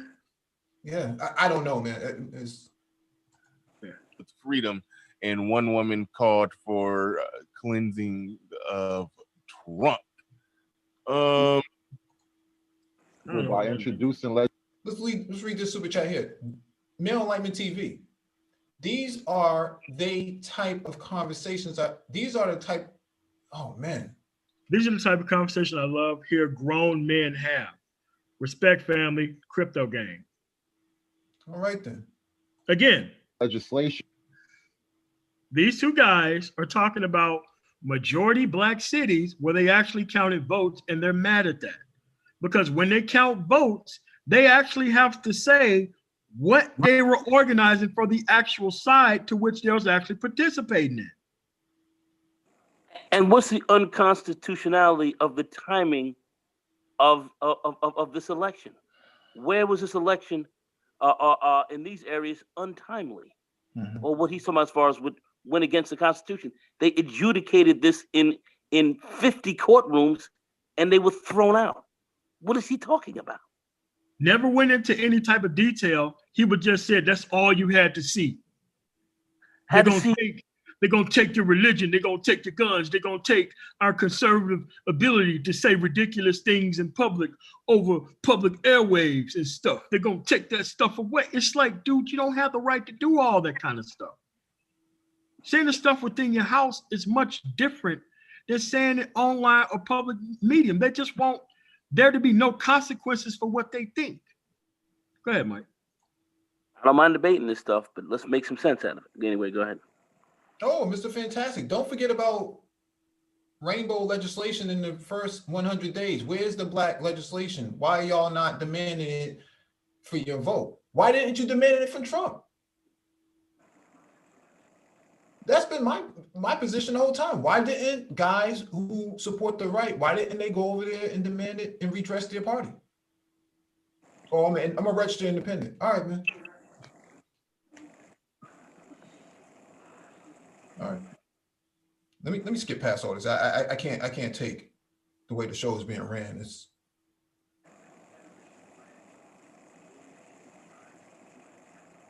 No, we gotta get more conservative grifters up there, man.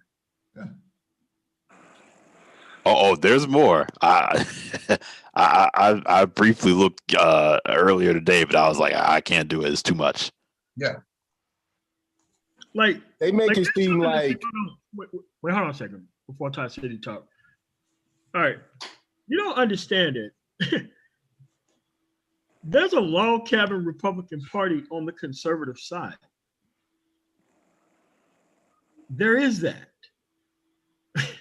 Like this whole alphabet thing. Okay, if you have majority conservative ran states in the South, how come they haven't overturned any of the legislation with a 7-2 Supreme Court split? How come they haven't overturned Roe v. Wade with a 7-2 Supreme Court split? How come they haven't strengthened the Second Amendment where you can carry a pocket tank with a 7-2 Supreme Court split? Mm-hmm. But see, they know you don't know anything about the process, and they know that all they got to do is just culture warrior and grift off the actual thing without telling you anything. And that's how the things actually go. Crazy. Oh, don't worry. It comes up later in the show when Little Big Nate comes up.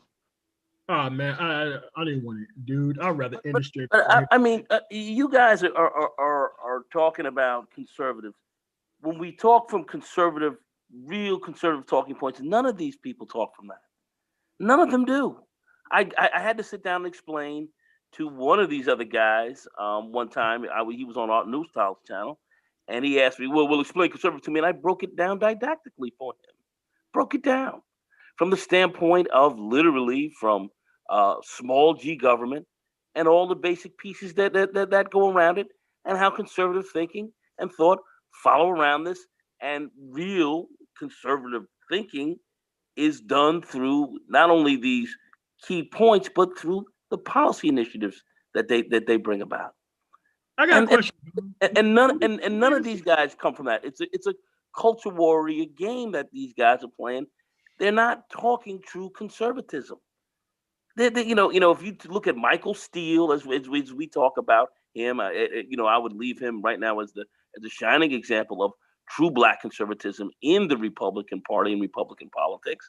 Okay, but from a conservative perspective, I don't see any of these people talking from that perspective whatsoever. And we're sitting here debating this with these guys. There's no debate here on this. There's no debate. These guys are here more or less talking about why they're here because of the women and because of how they're getting torn out the frame by certain kinds of issues, expecting another group of men to get your women in line for you and utilize certain governmental powers to put them in line. And that's what these guys are laying on. And at the end, and they call themselves masculine. No, your job is to get your women in line. Your job is to move politically if there's some key issues here, to put those political constraints in place to function properly for your culture and society. That's your job, not theirs. And that's what these guys are saying. They're telling, this is what you got to do. And this is what they're running behind. And run behind all this other craziness and do not even understand the platforms that they profess to speak from. I got to be very honest with you guys. I'm done. I'm done with this. All right, we need to move on. We need to move on. Go ahead, Mike. These people are fans of a football team. Like it's not over 100 million of these. You know what I'm saying? Like soccer hooligans. Yeah, it's like they're just fans of Trump. Like that's all it is. No, these are ideas and rights that people are fans of. You know what I'm saying? Bruh, they in chat rooms and freaking website boards screaming 1776, bruh. Yeah. Like I said, for the white boys, this is like a family heirloom that's been smashed on the ground. Yeah. Yeah. You know what? Here's the funny thing, Ty City. I said this to my girl, and I was like, look, with the goofiness that's going on, if this were happening to just Black men, I would think nothing of it because politics as usual. Because Black men are used to getting beat down and used to having to fall in line or whatever. I said, but you dealing with a group of dudes that have always been free in this country. No. We talking about they use terms like inalienable. You know what I'm saying? Blood right type of shit. You know what I'm saying? This shit is mine, nigga. You know what I'm saying? Like it's a little bit deeper than it's a little bit deeper than, you know, that's why they have to come through with the demonization and stuff so strong. But I'm finna tell y'all what the next phase of this is. The next phase of this is you're about to start seeing rogue states. They are not going to participate at the federal level. Yep. They're going to start withholding federal funds. They're going to try to play those games, but the states are going to start flexing states' rights. Yeah. But wait, stop for a minute, Mike. What's about to happen? With regards to that, any of these conservative states that try to do that are going to lose money. Because your states like California, New York, your blue states, they put way more in and take out less. These red states that would do something like that, I mean, they destroyed their own state. They don't have the economy. They don't have any of that. It'll be an outright disaster. It's already a disaster now. Look at the Mississippi Delta. But I'm saying they like small government. That's why they ran up in Capitol Hill and ran all those politicians out. The smaller the government, the better. Nobody's in Capitol Hill works best for them.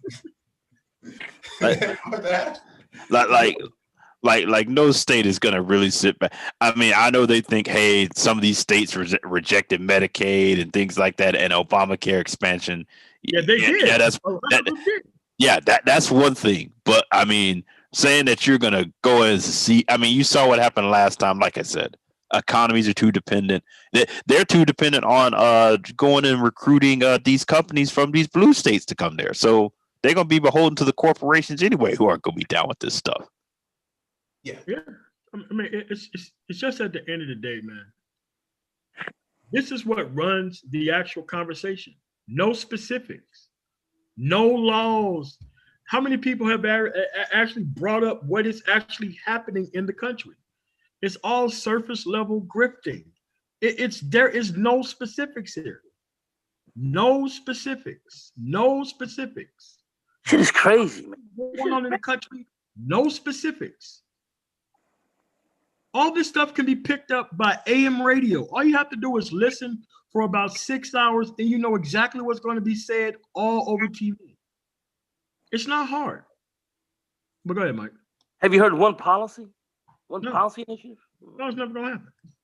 Off. Like we want for security, we want to see your face on camera. Like take it out. That's what they do. They make you take the mask off out here. Another thing too, man, it's already precedence for that. I think it's Washington, either Washington or Oregon. They haven't participated in affirmative action for I don't know how many years. Purposely voted against it so it wouldn't happen. And again, man, I think another big point of this, bro, and this isn't a slight or whatnot, man, but we need to become more educated on the Constitution and your rights as an American, like as a citizen, as a person. Bro, you have rights, and this is how the power shift happens to where the government controls and tells you what you can and can't do is because people literally don't know their rights. People don't know that just because something comes down from the national level, the state can, either, do it or not do it.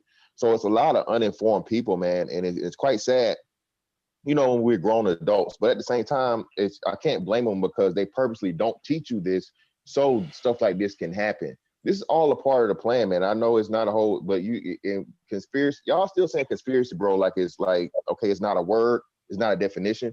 And again, ask any one of your homeboys that's sitting down doing 30, 40, however many years for a conspiracy charge, how real conspiracies are. Okay? No, I don't know why we keep saying this. My bad, go ahead. My pops went down on a conspiracy charge. And that's just because he had money. And other people said how he got the money. That was the conspiracy. Bruh, it's a known fact.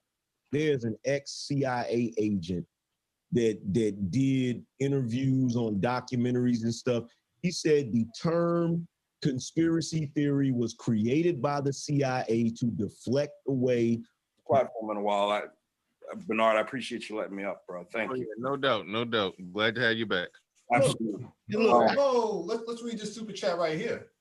do you guys believe we moving toward more of a socialism government now that Biden is in office? This is the level of discussion that's happening, right? It's unbelievable.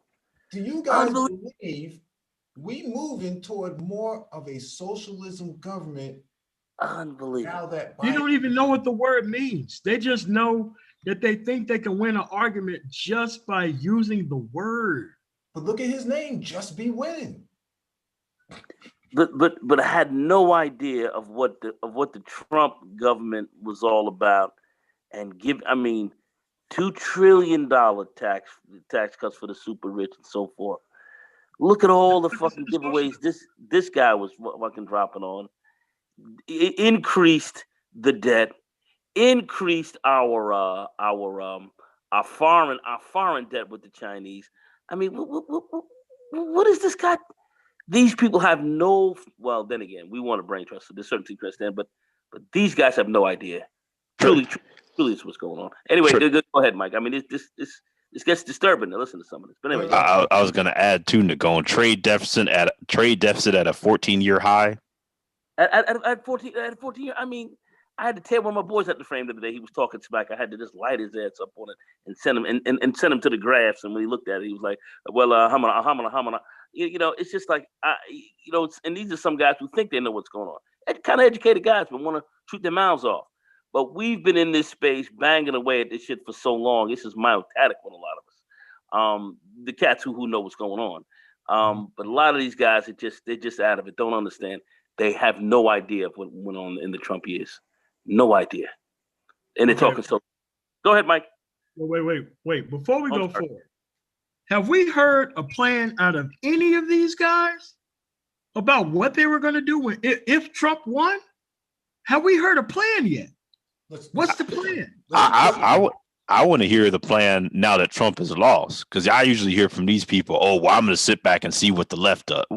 That's not what you do. You go and organize and figure out what you're going to go do, regardless of what happens. Not you. You are not going to see anything like that, even slightly materialize here. Mm-hmm. It's not. You're not going to see anything like that. But go ahead. We're going to listen for a plan. Go ahead, Mike. Look. Little Big Nate. Yes, sir. This is the message that I'm trying to get out, right? Yeah, right. That's how we got here. We're here now. You know what I'm saying? Like this talking about how Hillary Clinton them, you know what I'm saying? Like, bro, like I no disrespect to anybody, but this is what I'm trying to say. Like, make sure you are prepared. This is not debate time, teaching time, informing time. Like, you know what I'm saying? Like, it is what it is, bro. We here now. Yeah, it's game time. It's real. Ain't no more practice, bro. Again, ain't no more practice. Coming up to argue with you. I'm just, No. I get it. You're adding context, but like, No. Well, if you understand what just happened on November 3rd, this was a coup. Yeah. Literally. The coup was on November 3rd and not January 6th. Okay. Maybe he meant a Coupe de Ville, Cadillac or something like that. I don't know. I don't know. Dude, he come through by saying the will of the people who actually participated in the process is a coup. This is why this dude stay in safe ass environments for him to talk. He can never come on the panel and talk to anybody about anything realistic. I ran this dude off the panel by asking him for policies. "Oh, MOT, you being mean to me, and I'm just gonna leave." Didn't even come up with a policy. Gave him time to come up with it. Still didn't come up with a policy. Because he want to do all this bloviating in the background where he be in safe environments. How would he explain the Georgia Senate elections? I would love to hear his view on that. Let's listen and see what he has to say. Time. It's come out that there were 200,000 more votes in Pennsylvania than there were voters. Again, you gotta understand, man. All of this, oh my gosh. bro. Trust me. But let me say this. Let me bro. It's over.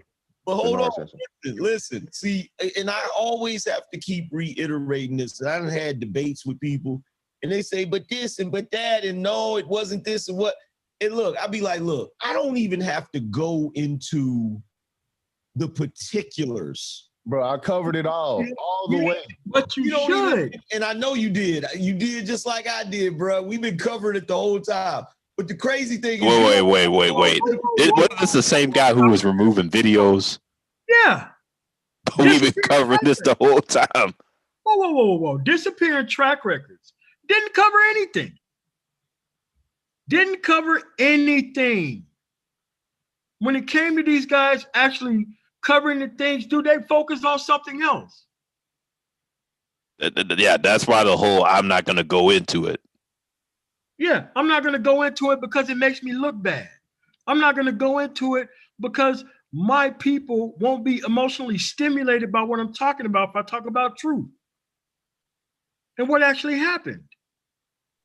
This is crazy. People literally think 200,000 more votes just came. And here's the thing. Okay, 200,000 more votes came up and they just happened to all go to Trump. Okay. No, I mean, but here's the thing. They're talking about the votes that's being counted in Philadelphia, Pennsylvania. That's what they're actually talking about. Votes in certain states. Black people's votes being counted makes these dudes mad. How dare they count them votes? That means I got to take a side. That means I got to study policy. That means I can't be conveniently sitting in the middle and not know what I'm talking about. That's why they get mad at the process. And they love to call everybody else liberals because of it, but they're the biggest liberals ever. They want to be in a process where they don't have to take a side or even learn the history of it, but they want to be benefiting from it from one way or another.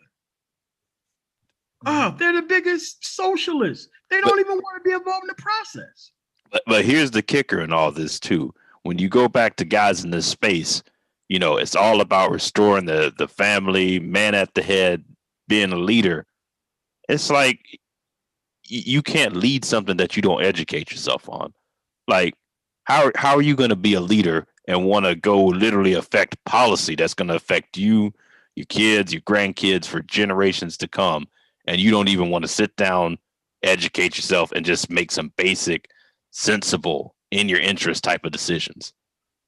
Black people make up 42% of the population in Philadelphia. That's the voting percentage over there. And they wanted to. That was the only place that they really wanted to recount the ballots. That's it. Let's listen to what all the other states. But blacks they came out so hard and voted so heavily over there. They actually freaking overperformed.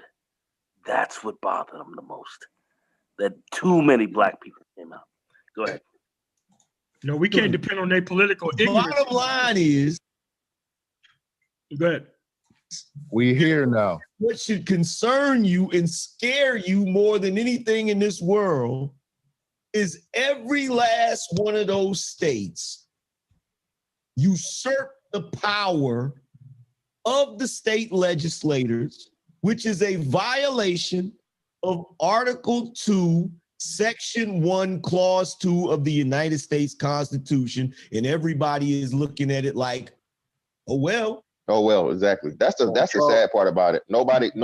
Again, man, I don't think people understand like what America is, bro. Again, when you talk about this stuff, America was founded on this, hey, this doesn't make sense, or this isn't fair, this isn't right. We we're not with it. We're gonna do our own shit. All right. That was the big, when they talk about inalienable rights, God-given rights, like no one, you were born with those, no question, no ifs, ands, or buts. Nobody can take them away from you. Mm-hmm. And the most important thing, man, y'all better be, especially in Georgia. Well, Georgia was been open carry now, I think, for at least like 10 years or so on and so forth. All these southern places and whatnot, and y'all cheering for this dude, Warnock or whoever he is, bro. That dude's a whole, he can't be trusted. I'll just say that. Unbelievable, man. Unbelievable. So wait. So how is a senator going to change the gun laws in the state of Georgia? When the senator has nothing to do with the state legislature. Exactly. He doesn't have anything to do. He's federal. These guys. What you're hearing here is black people should not have the right, basically, to vote or to exercise their franchise and play a power game on the national stage. You should not be voting. You should not have that vote. They haven't questioned one other white state that won theirs, but the major black cities in the key swing states are the ones that you shouldn't even have a vote in. And this guy's been talking about the timing of some election that he's saying a part of the Constitution that was absolutely thrown out, debunked, and not even listened to by federal judges, okay, some from the Federalist Society that sat back and threw these cases out. These are Trump's lawyers. How does he explain that? Let's listen to what he has to say. And y'all need to start realizing too, man. Well, this is another thing, right? Even when you sit back and look at what happened over the last 4 years, right? People consume news differently now. Now they look at the political parties different now on both sides. Now you have people who have seen the justice system just deny, due process. Like this has exposed a lot of people to like how this thing been going.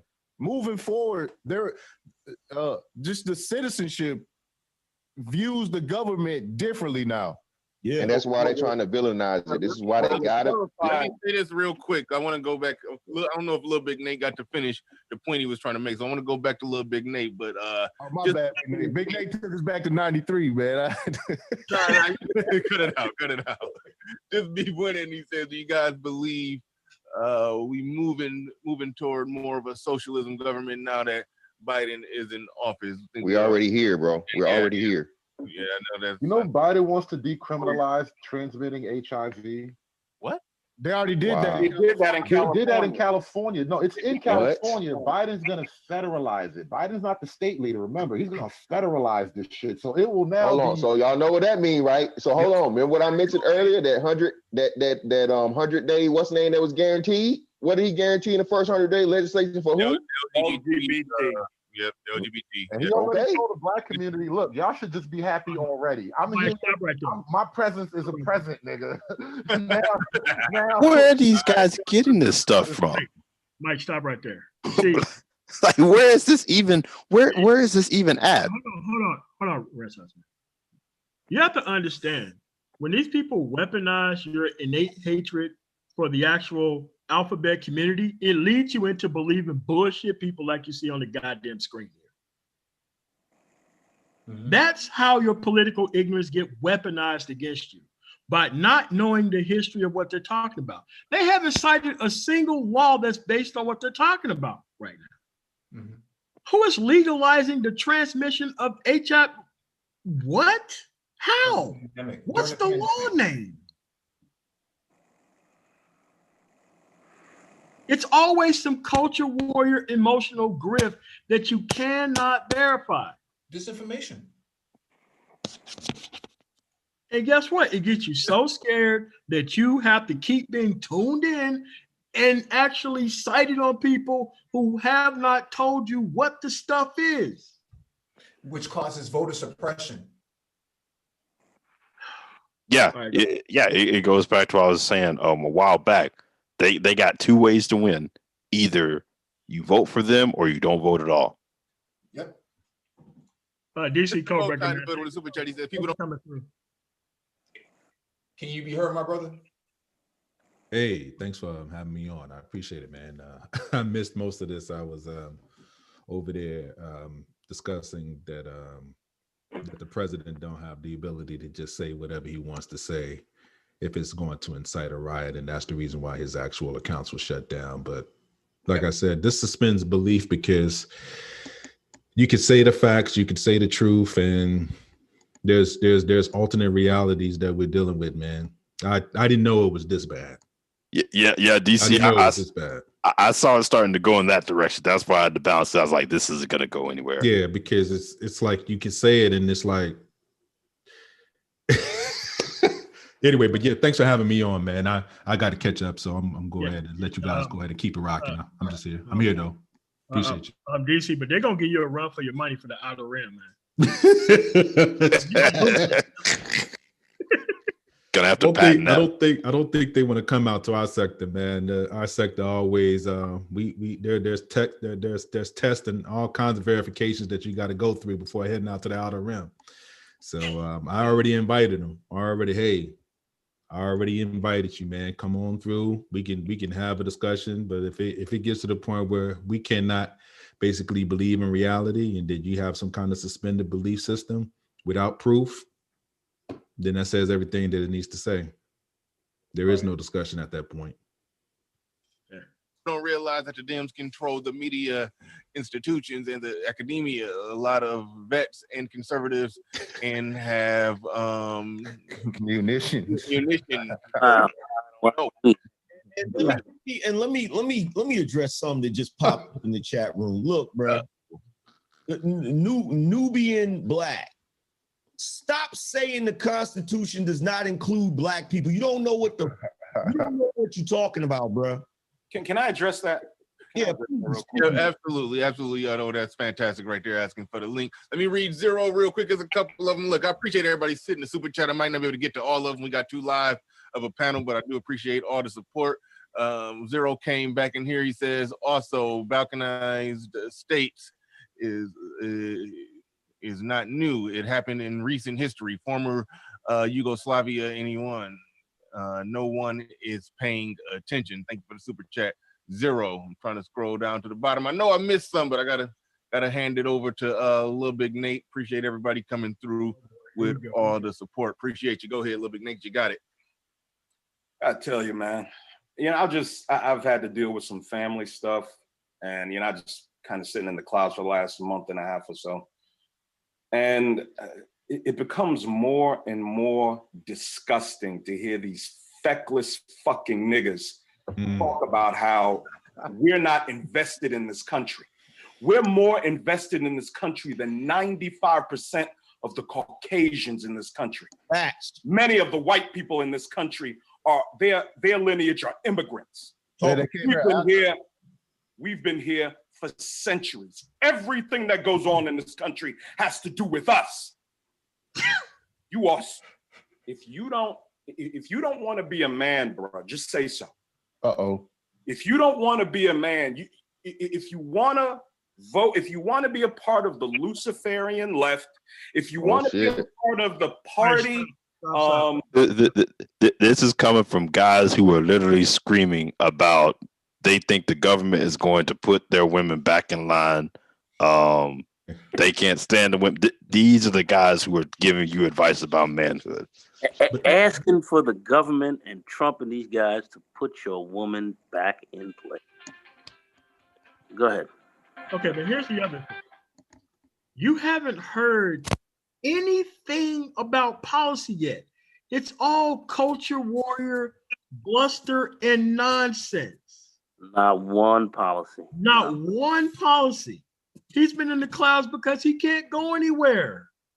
He can't go anywhere that doesn't talk talking points. But I'm going to let you listen to this guy speak because it's like nails on the chalkboard.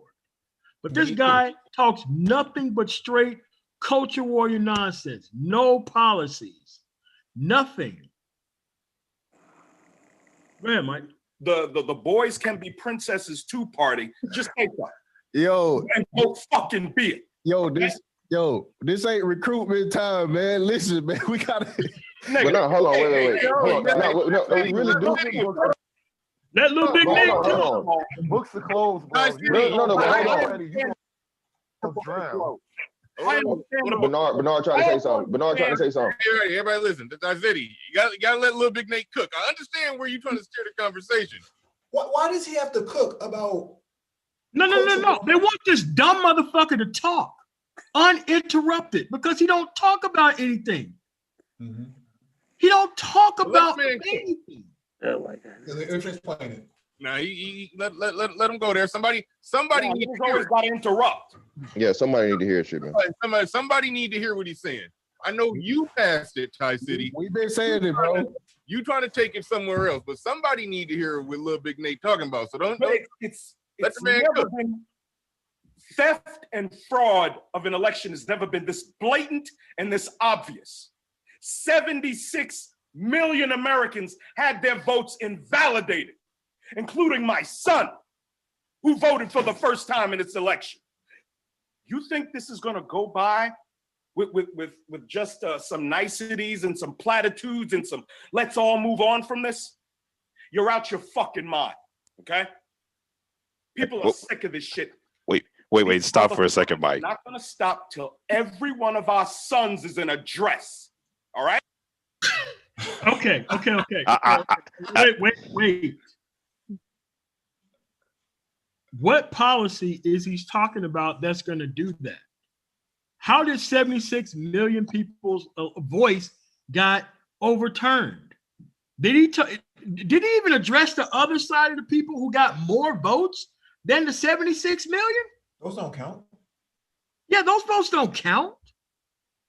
Because I voted for my side, and my side should win, and my side should be counted, and your side should not count at all.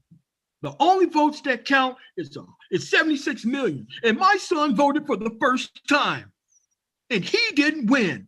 These are the participation trophy level dudes, man. Mm-hmm.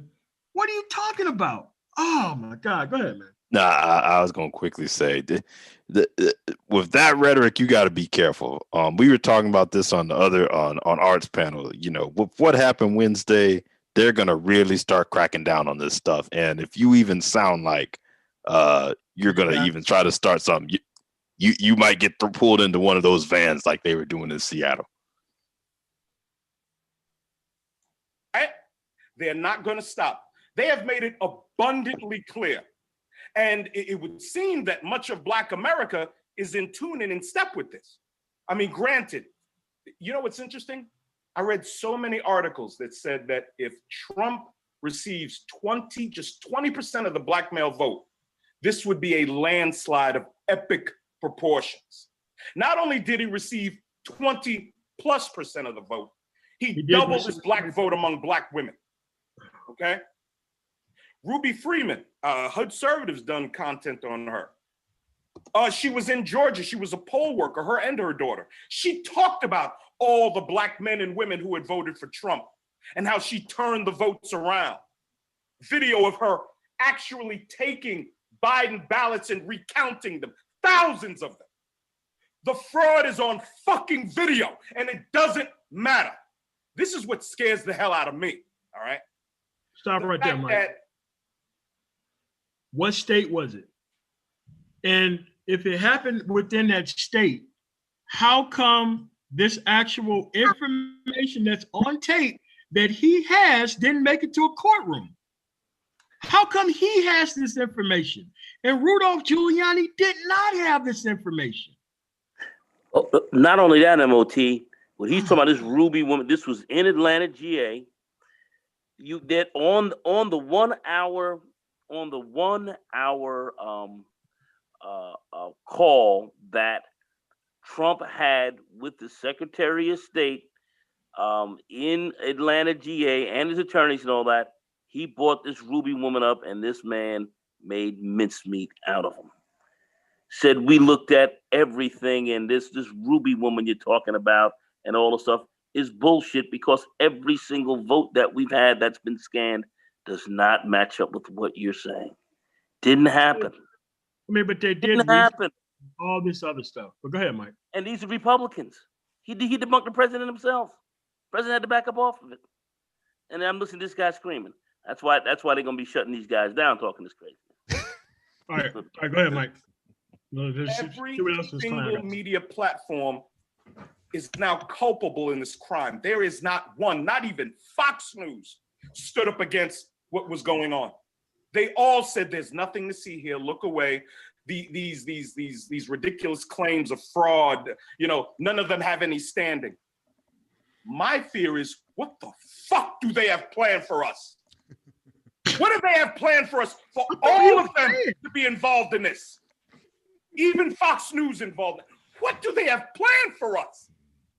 And niggas dancing in the fucking streets, grown black men twerking because their Democrat fucking president got in. You're not men. You are fucking cowards. I have said from the first time I came up on these goddamn platforms 5 months ago, if you vote Democrat, you are little more than a black man, a black woman with a penis. You see what I'm saying? Yep. See what I'm saying? See what I mean? That's where we diverge right there. Oh God! Now it's personal. Yeah, I'm telling you. Now it's personal. They turn it on Fox News now. Dang. Yeah. Now it's personal because that's where you're searching for your manhood. And you made a clear distinction between you and I, strictly because I basically had the sense enough to know an actual buffoon when I see one, somebody that should not be in government at all.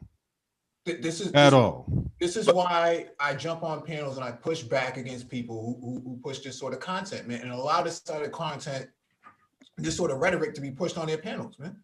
But DC, this is hate speech against black men. So that's exactly it, Mike. That's exactly it. Black men participating in the electoral process. That's right. Is wrong if it's not in your favor. No, but I mean, what's even funnier, like, I voted for Biden. What are you going to do about it? No, if I'm in front of you, you're saying that you're going to try to prove that theory that you have in your head, sir? There's even a bigger question. The whole thing. There's even a big question. Look at all of the conservatives that did not vote for Trump and voted for Biden. That's my point. Right. What about that? Yeah, where's all that heat for them? That's what I'm Where's all that heat for them? Where's all heat for all them cats? Agree 1,000% to go. But Mike is right. This shit is this is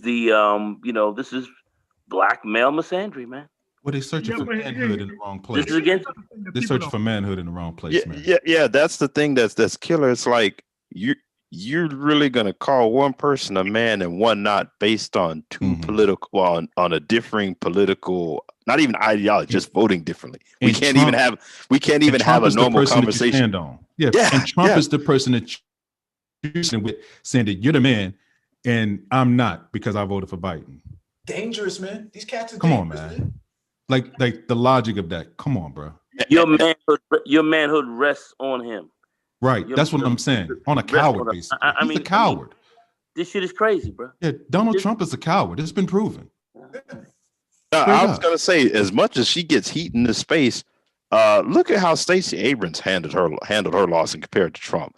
You know, she was not happy with, she felt like she was cheated, went through the court system, said, okay, I concede, and then went and started an organization and just, grinded it out.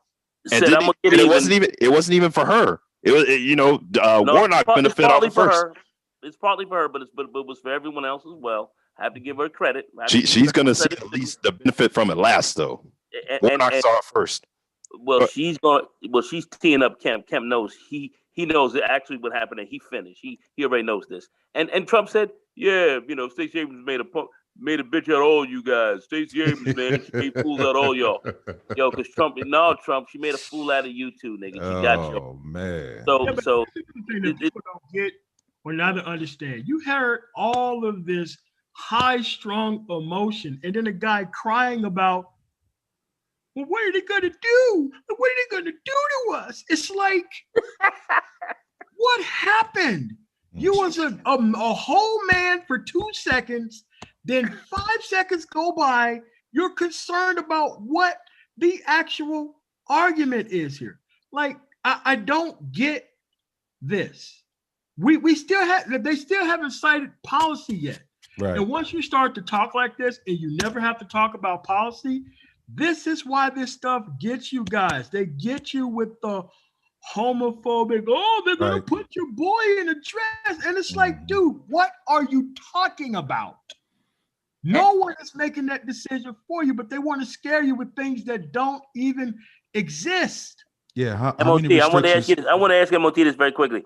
MOT, have you heard them speak about one thing about also organizing politically No, from I a haven't black heard this male yet. have they mentioned that? No, they haven't. No, go ahead, DC. Go ahead, DC. No, I was going to be like, where was the support for the Republican Georgia representatives? Did they go over that? I don't know. I just got in, so I didn't even hear this stream at all. Did they talk about that whole voting block right there where the brother got in? I mean, is he soft too? Is Brother Warnock soft? They just said that. They did. They said that too. Yeah, Wow. they Okay. Imagine that. Okay. Imagine that. A brother with that sort of background is considered to be soft. Okay. Okay. Unreal, man. Okay. Yeah. Dangerous. Yeah, but here's another thing that people don't get. Where are the plans? Okay, let's say Trump would have won. What plans did these guys have?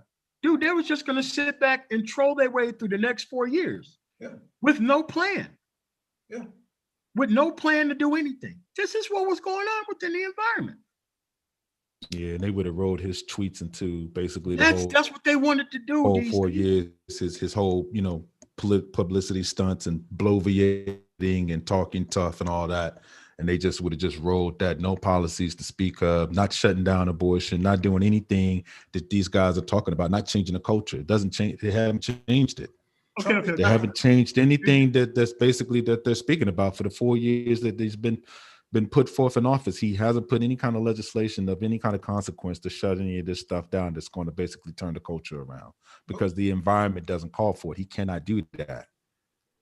Okay, well, here's another thing. Nothing in place for them. Oh, Right. sorry. Go ahead. No, here's another thing that these people don't get. It doesn't matter how high the black male turnout was. Trump pissed off so many people in middle class America. Exactly. That's the you could have had most of the black people voting for actual Trump, and it would not have mattered. It wouldn't have mattered. A lot of these people lost their jobs, their business, everything. Military. Right. Yeah. Especially the military. They want to start a war, and those people wasn't going to vote for. They weren't fucking with Trump like that, man. A lot of white people vacated him. White suburbans, women, and a percentage of men vacated this man. Don't take our word for it. We're not the ones that didn't call it conservative. The conservatives called him not. They said he wasn't conservative. Exactly. They said he wasn't conservative. Not us. So the smoke needs to go for them. They need to basically speak to their constituency and say, hey, why are you guys basically doing this? And basically go at them and say, we're the real Americans, you're not. And see how far that gets you. Mitt Romney, a conservative, said he did not vote for Trump. He didn't say who he voted for. Right. Mitt Romney. I ain't vote for this guy. No. What's happening here is that these guys, one of these guys in the space said that Ronald Reagan wasn't a true conservative. Oh man. Conservative. He's the father. That's after I tore his ass out the frame, and then they had to try to straighten him out during that conversation, try to straighten him out and show him that he wasn't. And people started laughing at him. This is after I had said, that child support game you talking about, that was dropped on your head by the conservatives. They dropped that on you. That net 17%, that gross 36, net 17. They put that on your ass. Mm-hmm. These niggas don't want to deal with it. The only thing Tom Cotton is talking about expanding it. Well, and they're going to expand it again because Ronald Reagan did it. Took it to another level. Yeah. That whole society. He's talking about expanded MOT. Yeah, Tom Cotton did. Mm-hmm. I had somebody from the AM camp asking me about it. I'm like, why don't you ask your conservative guy about it? Don't ask me about that shit. I'm not going to be pumping kids into these people. And that's crazy because he's going to be running for president in 2024. Who's that? Well, they're getting ready to expand more child support. Oh, you're talking about Tom Cotton, you mean? Yeah. Yeah, absolutely. Yeah, that's true. Hey, Mike, so how much of this we're gonna have to play so that way we can get up out of here? We've been here for just 15 minutes. All right. Go ahead, let it rip. All right. That's all you are, sir. And I'll be glad to meet anyone, anywhere who wants to debate this with me. Y'all go. Oh, really? Any takers on the panel? Yeah. I told him come to the room. Absolutely. Oh, sure. Yeah. I got 100. Yeah, sure. Go ahead. All right. All right. Steady No said, comment. Steady said, put a question on the table. I'm gonna throw that to whoever want to take it. He says, I'm late to the party, but what side is Mitch McConnell and Mike Pence on? That's a good one for Andrew. International bankers. Mitch International McConnell's life. That's all I'm gonna say. Hold on, one at a time. International bankers. That's international bankers and the group, the elite, whatever you want to call them. Again, look for. I said this in the chat.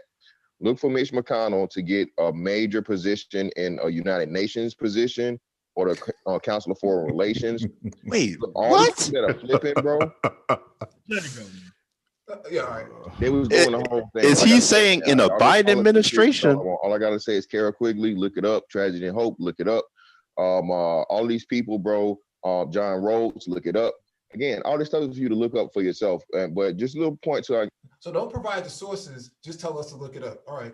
No, I think he stole that from BGS. You need to salvage the ones that can be saved because again, bro, you're gonna need numbers in this. So we can't just say, hey, we here now, right? We here now, let's just move forward. Because if you find it on yourself, again, this is going to be the republic versus the democracy, people.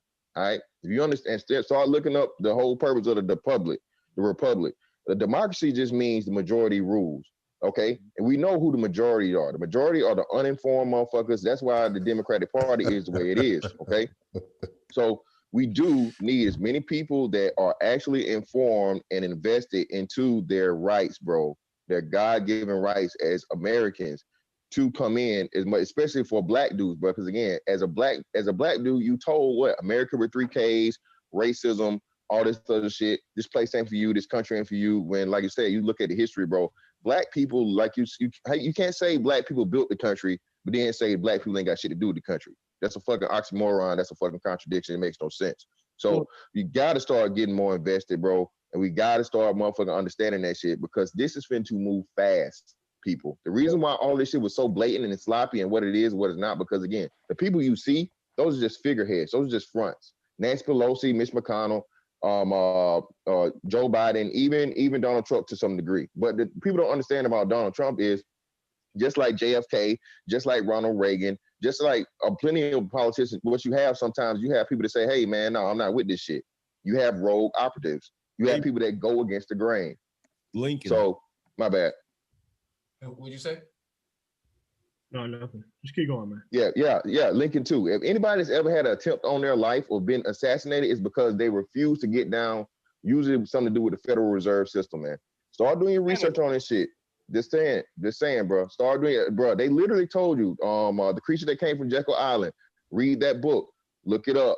For the longest, they refused to accept that a meeting even ever happened for years upon years until it became a good thing and people had accepted it. And now, people brag about it. The people that participated and wrote books in their autobiographies about the shit. All right. The thing about the Jekyll Island thing, what else adds into that? The fucking Titanic, bro. One of the biggest movies to ever come in history. Most of the people, like 90% of the opposition to America going on to the Fed and having private banking like that, they were on that Titanic. We probably watched their counterparts in the video get drowned on the boat. And nobody knows what. Wait, stop for a second. What, does these guys realize that there was, I can't remember the lady's name, there was an economist who literally was in that same school of thought, and there were a bunch of conservatives and a bunch of Nobel laureates who wrote a letter saying, please don't confirm this woman. And people like Mitch McConnell refused because she wanted to do crazy stuff, like go back onto the gold standard. Like, there's a reason why all countries around the world have a Federal Reserve. Yeah. Titanic was about that big diamond and some poor dude fucking a rich girl. Like, no, big shit was going on that boat, bro. You had the motherfuckers that could actually fight the shit, bro, to stop it. And like I said, that's why you have these certain families and shit throughout time, bro, that were like, they always getting killed, people always dying and all this other shit. Because, bro, you do have people that are linked up, clicked up, and they got that bank to go against these people. Like, they talk about it now. Who's the some Chinese dude, bro? He talked against the what's the name, bro, and he gone. Nobody had heard from this dude in months. The founder of Alibaba, which they call the Chinese Amazon. Yeah, he's like Chinese Jeff Bezos, basically. He gone, bro. Nobody heard from him at all. Memory hole that day. How you put a whole grown person in the memory hole? What about what Lynn Wood has come out and said the last few days? He's a famous Georgia attorney. Conservative, you talked about Lynn Wood. Yeah, Lynn Wood. Yeah, his tweets the other night. Listen, Lynn Wood put out a tweet. He goes like this. Look, Didn't they ban Lynn Wood? They will trap you. I think he's off he's off social media now. Yeah, they banned him, I'm pretty sure. Yeah, they did. Mm-hmm.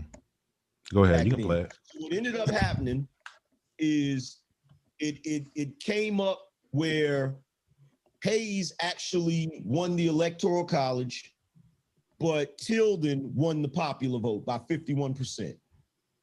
Now, the election was contested because there was like 19 electoral votes there was accumulation of Florida, South Carolina, and Louisiana. And they were basically saying, look, those votes should go to Tilden because he won the rest of the South. The only reason he didn't win those states is because of the Union soldiers. It was down there influencing the election, blah, blah, blah, all of that, right? So what ends up happening is they keep going back and forth about this and then all of this. They ended up with an extra electoral vote because of the simple fact that there was one rogue Democrat elector from another spot. So that ended up getting thrown in the mix too. So you had Ulysses S. Grant suggest, just like Ted Cruz just suggested, to have an electoral commission, right? Only difference is back then, Ulysses S. Grant was really respected. Stop right there. This is why you don't listen to nutcases online. There would have been an electoral commission if it was 267 to 267. There would have been the electoral commission that would have done it by state. But if you don't know the process, you don't know that you're being lied to. If it was 267 to 267, which could have been a real possibility, everything that he would be saying would be true. Since there was not a 267 to 267 split electoral college-wise, everything that he's saying is false. Everything that he's saying cannot be backed up by anything that he's talking about. Yeah, for people to get a little bit more detail about what took place during Rutherford Hayes election, you got to go to the Compromise of 1877. I would just inform people to just read that. That's what he's talking about. It's just leaving some vital information out. Deliberately and on purpose. Yeah, that's. And the compromise that ultimately came out of that they made was to shut down Reconstruction. It was about all shutting. Yeah, get out the South. Yeah, get out the South. Shutting black people down. Yeah. Move all the federal troops from the South and started people voting. Because technically this would be the radical left. Technically, at that time, this would be considered the radical left. The Democrat Party would be considered the party of the actual conservatives. And then they got so tight over what had happened. They came in with the Electoral Vote Count Act of 1887. Right. Make sure they didn't have a problem like that again. That's why these jokers is talking right. Crazy. Don't even, I don't just don't want to waste time. And it's just that's basically the ending of the Reconstruction era. That's, as we know, that brings in back the Jim Crow laws, and then the KKK basically ruled the South for the next 100 years, and then some change. Yeah, law enforcement now too. That's the truth. That is what happened. Yeah. Yeah. So yeah. I mean, we went over all this, but this. Mike, I got a question. So how much of this audio waterboarding do we have to hear? 5 minutes, man. Let's go 5 more minutes, man. Yeah. These niggas put me to sleep. You gotta blame China for that. Yep. Huh? And value now today is in your skills. Yeah. Your skill sets as men. That's where your value will be derived from now and into the future. Knowing how to weld, knowing how to hang drywall, knowing how to build, all the things that high school kids automation, bro. It's automation. What are you saying, MOT? Yeah, I see a domestic terrorist on the panel. Yeah, put out an APP, man. Yeah, man. No more wood chop, no more Yeah, purposely to make you a debt slave in the industrial. Again, look, listen, man. What was the brother's name? Damn, I can't. The dude that I can't. It'll come to me. But listen, bro. There's a reason why we keep telling y'all college was the ultimate hustle. No disrespect to you brothers with degrees or whatnot, what have you, all these other things. But this is what happens, man. The fucking colleges got in cahoots with the businesses and say, hey, we not gonna hire nobody unless they have these degrees. Okay, so what did that do? That made everybody go out and do what? Again, it all comes back to what?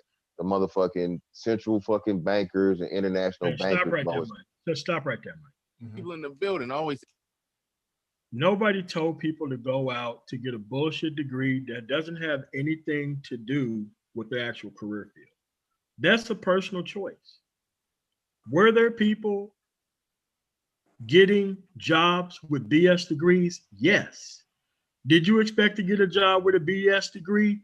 Maybe. But that's still your choice to be able to go to school for whatever you want. Nobody forced you to go get a degree to do anything. I was going to quickly add too, when you start looking at just the wages over time, that's what's one of the main drivers for the wealth gap. Is when you look at how incomes have increased since 1970 for people with college degrees and white collar professions versus those that don't. Like you said, MOT, it goes back to the degree you decided to go get. Yes. And what you change your degree up to be in the end because you damn near failed out of your program. Yeah, that's why a lot of people ended up with all these nonsensical degrees. They got into a program. They was wilded out by how much money they could make. They ran up against that actual wall of mathematics and science, and they had to change their degree to some nonsense to get the hell up out of school. Then they couldn't get a job. Now they're blaming the education system. No, it was none of those things. It was the degree that you ended up with when you walked out of the door, which led you to having those skills within the environment and allowing other people to try to take you seriously because you just had a degree just to be having it. That's nonsense. I have an MBA. And let me tell you, everything that I learned about business was in that MBA program. It was not in the undergraduate at all. Not even close to being there. Yeah. You have an MBA as well, MOT? Yeah. Okay. I'm still kind of confused. Those people that are like in the military or in the blue collar sector that do trades, if it's still available for you, then that still is a lucrative career field. You still can make great money doing that. Like there's no intersection there that is basically crossing over or interrupting each other. Like to me, I don't understand the whole point of. I don't know what point he was trying to make with that. Like, what is the point? Do you guys know what the correlation is? Is he correlating that to the left being college? I still don't. It's a liberal thing to go out and get a college degree. But what I'm saying is the trades field, if it's open, is still there for you to actually get into trade. You don't have to go to college. You don't. No. So that's still a choice that you can make. I mean, it's not like most brothers are not still trying to go that way, especially through the military or through police or any other kind of public service that's out there. I mean, I don't know, like that's still available for the people that want to do those type of jobs and make a great living doing it. Okay. Let's say their argument is correct. Why would you go to school for a BS degree where you can't get a job there? Right. I don't understand it. Yeah, but go ahead, Mike. Shouldn't be that much. That's crazy. Go to church. You can't church, but you can twerk. How come you can twerk, but you can't church, bro? Tell me what's wrong with this picture. You can twerk, but you can't church. That blew my mind when I found out. I was just riding through town in the deja vu in my city, had all the lights on. You know how they do all the lights to try to draw people in there, looking like all lit up like a casino. I was like, what the hell? Ain't no social distance for a lap dance player. I actually called. Not that I was interested in going, even though I just had a conversation about strip clubs with Platinum the other day. I don't do strip clubs no more. But I had to call up there, and I was like, so what are the social distancing rules and all that? What does this have to do with what's going on Capitol Hill, man? Like, All right, man. No, They're making the social work. That one ain't getting covered. That one ain't getting covered. A massively effective president. It wasn't a politician. It wasn't a globalist. It was a businessman, exactly, running this shit like a corporation as it's supposed to be fucking run. Made the most fucking money out of anybody in your lifetime, and you dumbass niggas are more concerned. Huh? What person are they talking about? They're talking about Trump, I think. how are you going to say a government is supposed to be run like a corporation and Trump has made a bunch of money? Are you serious? Renaissance man, hold on a second. It took us 3 years and 10 months into this guy's presidency for us to see his business track record. The Supreme Court stopped his business track record for coming out from being part of the Russia investigation. We couldn't see his taxes until 3 years and 10 months into his actual presidency. And that's because the state of New York got his taxes. So to actually think that this guy is as successful as it is, this guy was super over leveraged, which is why he's going to go to jail. He's known as a failure. Yeah, he's known as a failure in business. It's like everybody says that. What saved his enterprise was when his father, when they went and did basically did a coup d'etat of right. his father's money before he even died. They couped his bread.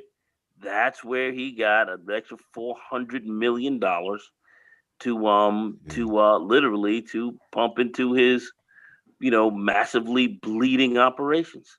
And the only thing that pulled his fat out of the fire for a temporary period of time was what he was doing on television. So he was doing that for a while. That's where his major money came from. He wasn't making any money the on TV show. Exactly right. That's right.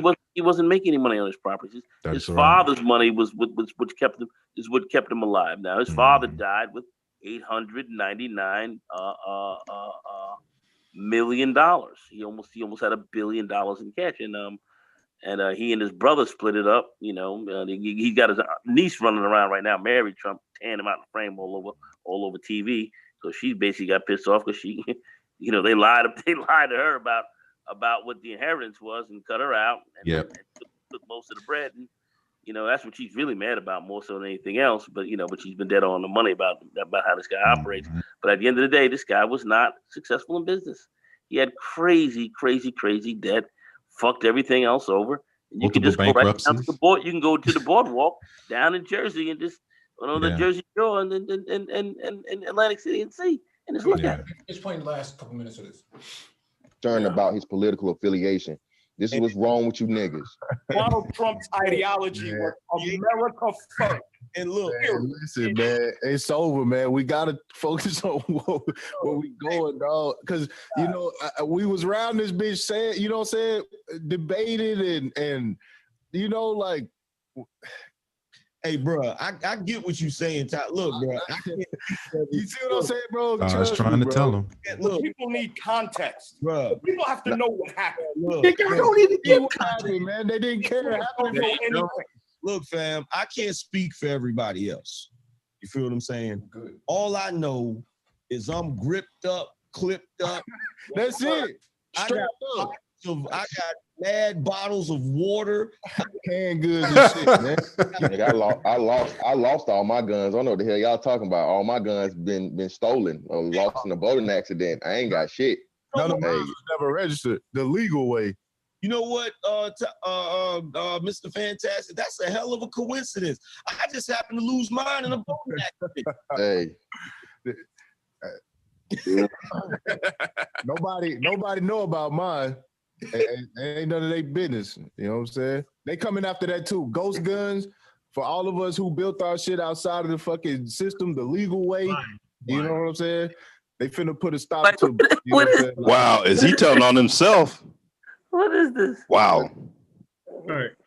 Okay. Well, we got to understand this.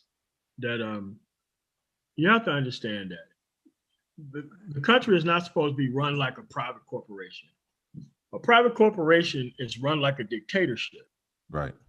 And the last businessman we had in office was George W. Bush, who also coincidentally had the same amount of jobs being lost per month than the current businessman had been being lost per month, thanks to his actual actions taken within the environment that he had total control over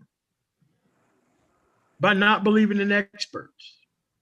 And I was gonna say, wasn't Bush a failed businessman too? Of course he was. Of course he was, and a big spender, a huge debt increaser, a huge spender. Everybody's a fiscal conservative, but nobody's concentrated on the Iraq war. Nobody concentrated. Yeah. Yeah. And a government expander of massive size and proportion. Yeah, the Department of Homeland Security. I mean, and NSA and all this. Massive expander of government. Huge expenditure of dollars. Massive debtor. Okay. You know, that's your businessman. All right. So with what we just listened to here,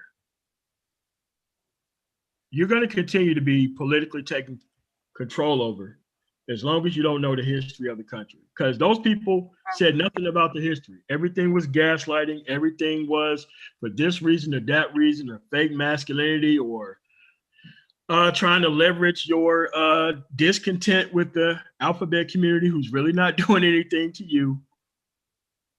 You know, that's what they're using. They're using all of this stuff against you when you could just learn the history of the country and figure it out for yourself. Otherwise, you're going to be listening to these people tell you exactly how the country works. Without even, like, nobody cited a policy. Nobody cited what they was going to work towards. Nobody cited any of that. They didn't even cite what the plan was going to be if Trump won. But this is how easy it is within the environment to talk about politics when you're not talking about policy. All right, man. Well, let's just give our last words, man, before we get up out of here. I want to thank everybody for coming through, all 128 concurrent viewers. Make sure you hit the like button on the way out. Subscribe if this is your first time here. But any last words, Mike? Yeah, I just wanted to comment on that last statement that was made about, you know, he ran the country like it was a business. The Central Planning Committee is what communism was in Soviet Russia. It was run like a business. The enterprise was governed from the top. So when you say 45 ran it like, you know, like it was a business, ran the country like it was a business, you have to keep in mind that running the country like a business is exactly what the communist system was run like. It was central planning from the government down, from the top down. But you don't like communism. Mike, don't you can't run that down. You way up in the stratosphere on these cats right here, man. That's a whole nother game, dude. Wait. When you're going, wait. Now, Mike, because you say that, watch one of these lunatics repeat what you just said tomorrow or in some future live stream. That's never been repeated within this space because they don't know anything about communism. That's all. That's what I'm saying. I mean, what he just dropped on these cats is huge. But yeah, the difference between communism and socialism is that socialism is from the bottom up, communism is from the top down. That's the difference between the two. But thank you for having me on. All right, cool, man. Thanks. Any last words, Renaissance? Thanks for having me up. That was difficult to listen to at times. I'm glad we took the time to try to correct some of this misinformation because it's getting dangerous and out of hand. Yeah, but they actually think that misinformation is their right.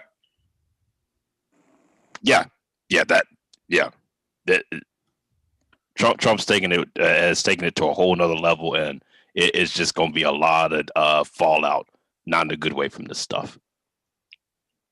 Yeah. So, DC, any last words, man? Yeah, thanks, man, for having me up, man. Appreciate you, brothers, man. Love to have great dialogue like this here. It gives me hope. So, especially when just basically trying to share the right and accurate information. One thing that I would say is Want and deserve has nothing to do with it.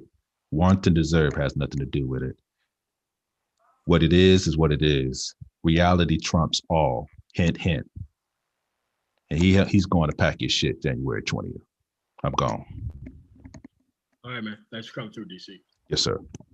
And the Gone 11. Hey, yeah, thanks for having me on MOT.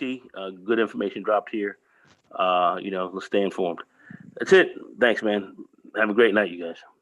All right, thanks for coming on. Bill Gino, when the grifting goes wrong, thanks for the $2 super chat. Craig the Tech Guy, nice to hear folks who understand the Constitution. Yeah, it's just that they don't understand that I'm the only real conservative within this space. This is why I don't like listening to fake conservatives. And the only reason why I don't vote conservative is because they don't believe in equal protection under the law. They flat out don't. And they're there to enforce the unequal protection under the law. Dude, there is really no reason for most of these guys to be online. Yes, I want you to cite your sources. You see, they would never be able to survive college. You would have to cite your sources in APA format. You just can't come up with stuff on your own. You have to be able to cite the stuff that you're actually talking about. But see, they want the freedom to be able to talk without citing sources.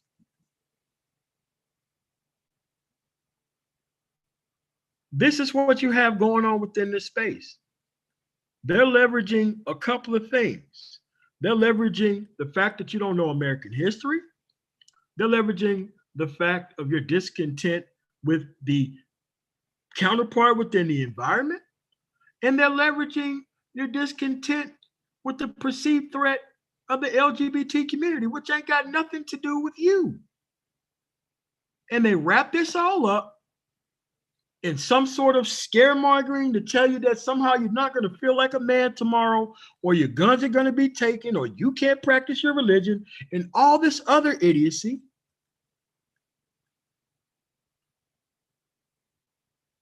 And they present it to you. This is why these people go to these type of platforms. They have the open ability to grift in front of your face without even being called on it. This is why Benard Riley wanted that idiot to talk. Because that guy wasn't going to make any sense. He was going to sound informed. He was going to sound concerned. This is what you got going on within this environment. There's no rationale for people to be this stupid within the environment with the level of research tools that we have to the hand right now. I'm going to tell you this. I cannot assign you your political philosophy. You're going to have to go through the actual history just like I did. Just like I found out after the 2000 election when I was in the military and I was in that conservative bubble. Until I realized I wasn't all that conservative at all. Turns out I cared a lot about the process and the people didn't. I want to thank you guys for coming through. I want to thank you guys for the 98 likes. I want to thank you guys for supporting my Patreon. Man, we got to be able to pick this stuff up. And I'm going to be throwing these dudes through a wood chipper every Sunday for not organizing. Remember, my side won the election. Their side didn't. So they better be out here telling us what they're organizing. Or I'm going to be going at them every week about them not organizing the damn thing. I want to thank you guys for coming through and being a part of this live stream. You guys have a really nice day. See you guys tomorrow. We're going to talk about this response or lack thereof to the actual events in actual DC. Thank you guys for listening. You guys have a really nice night.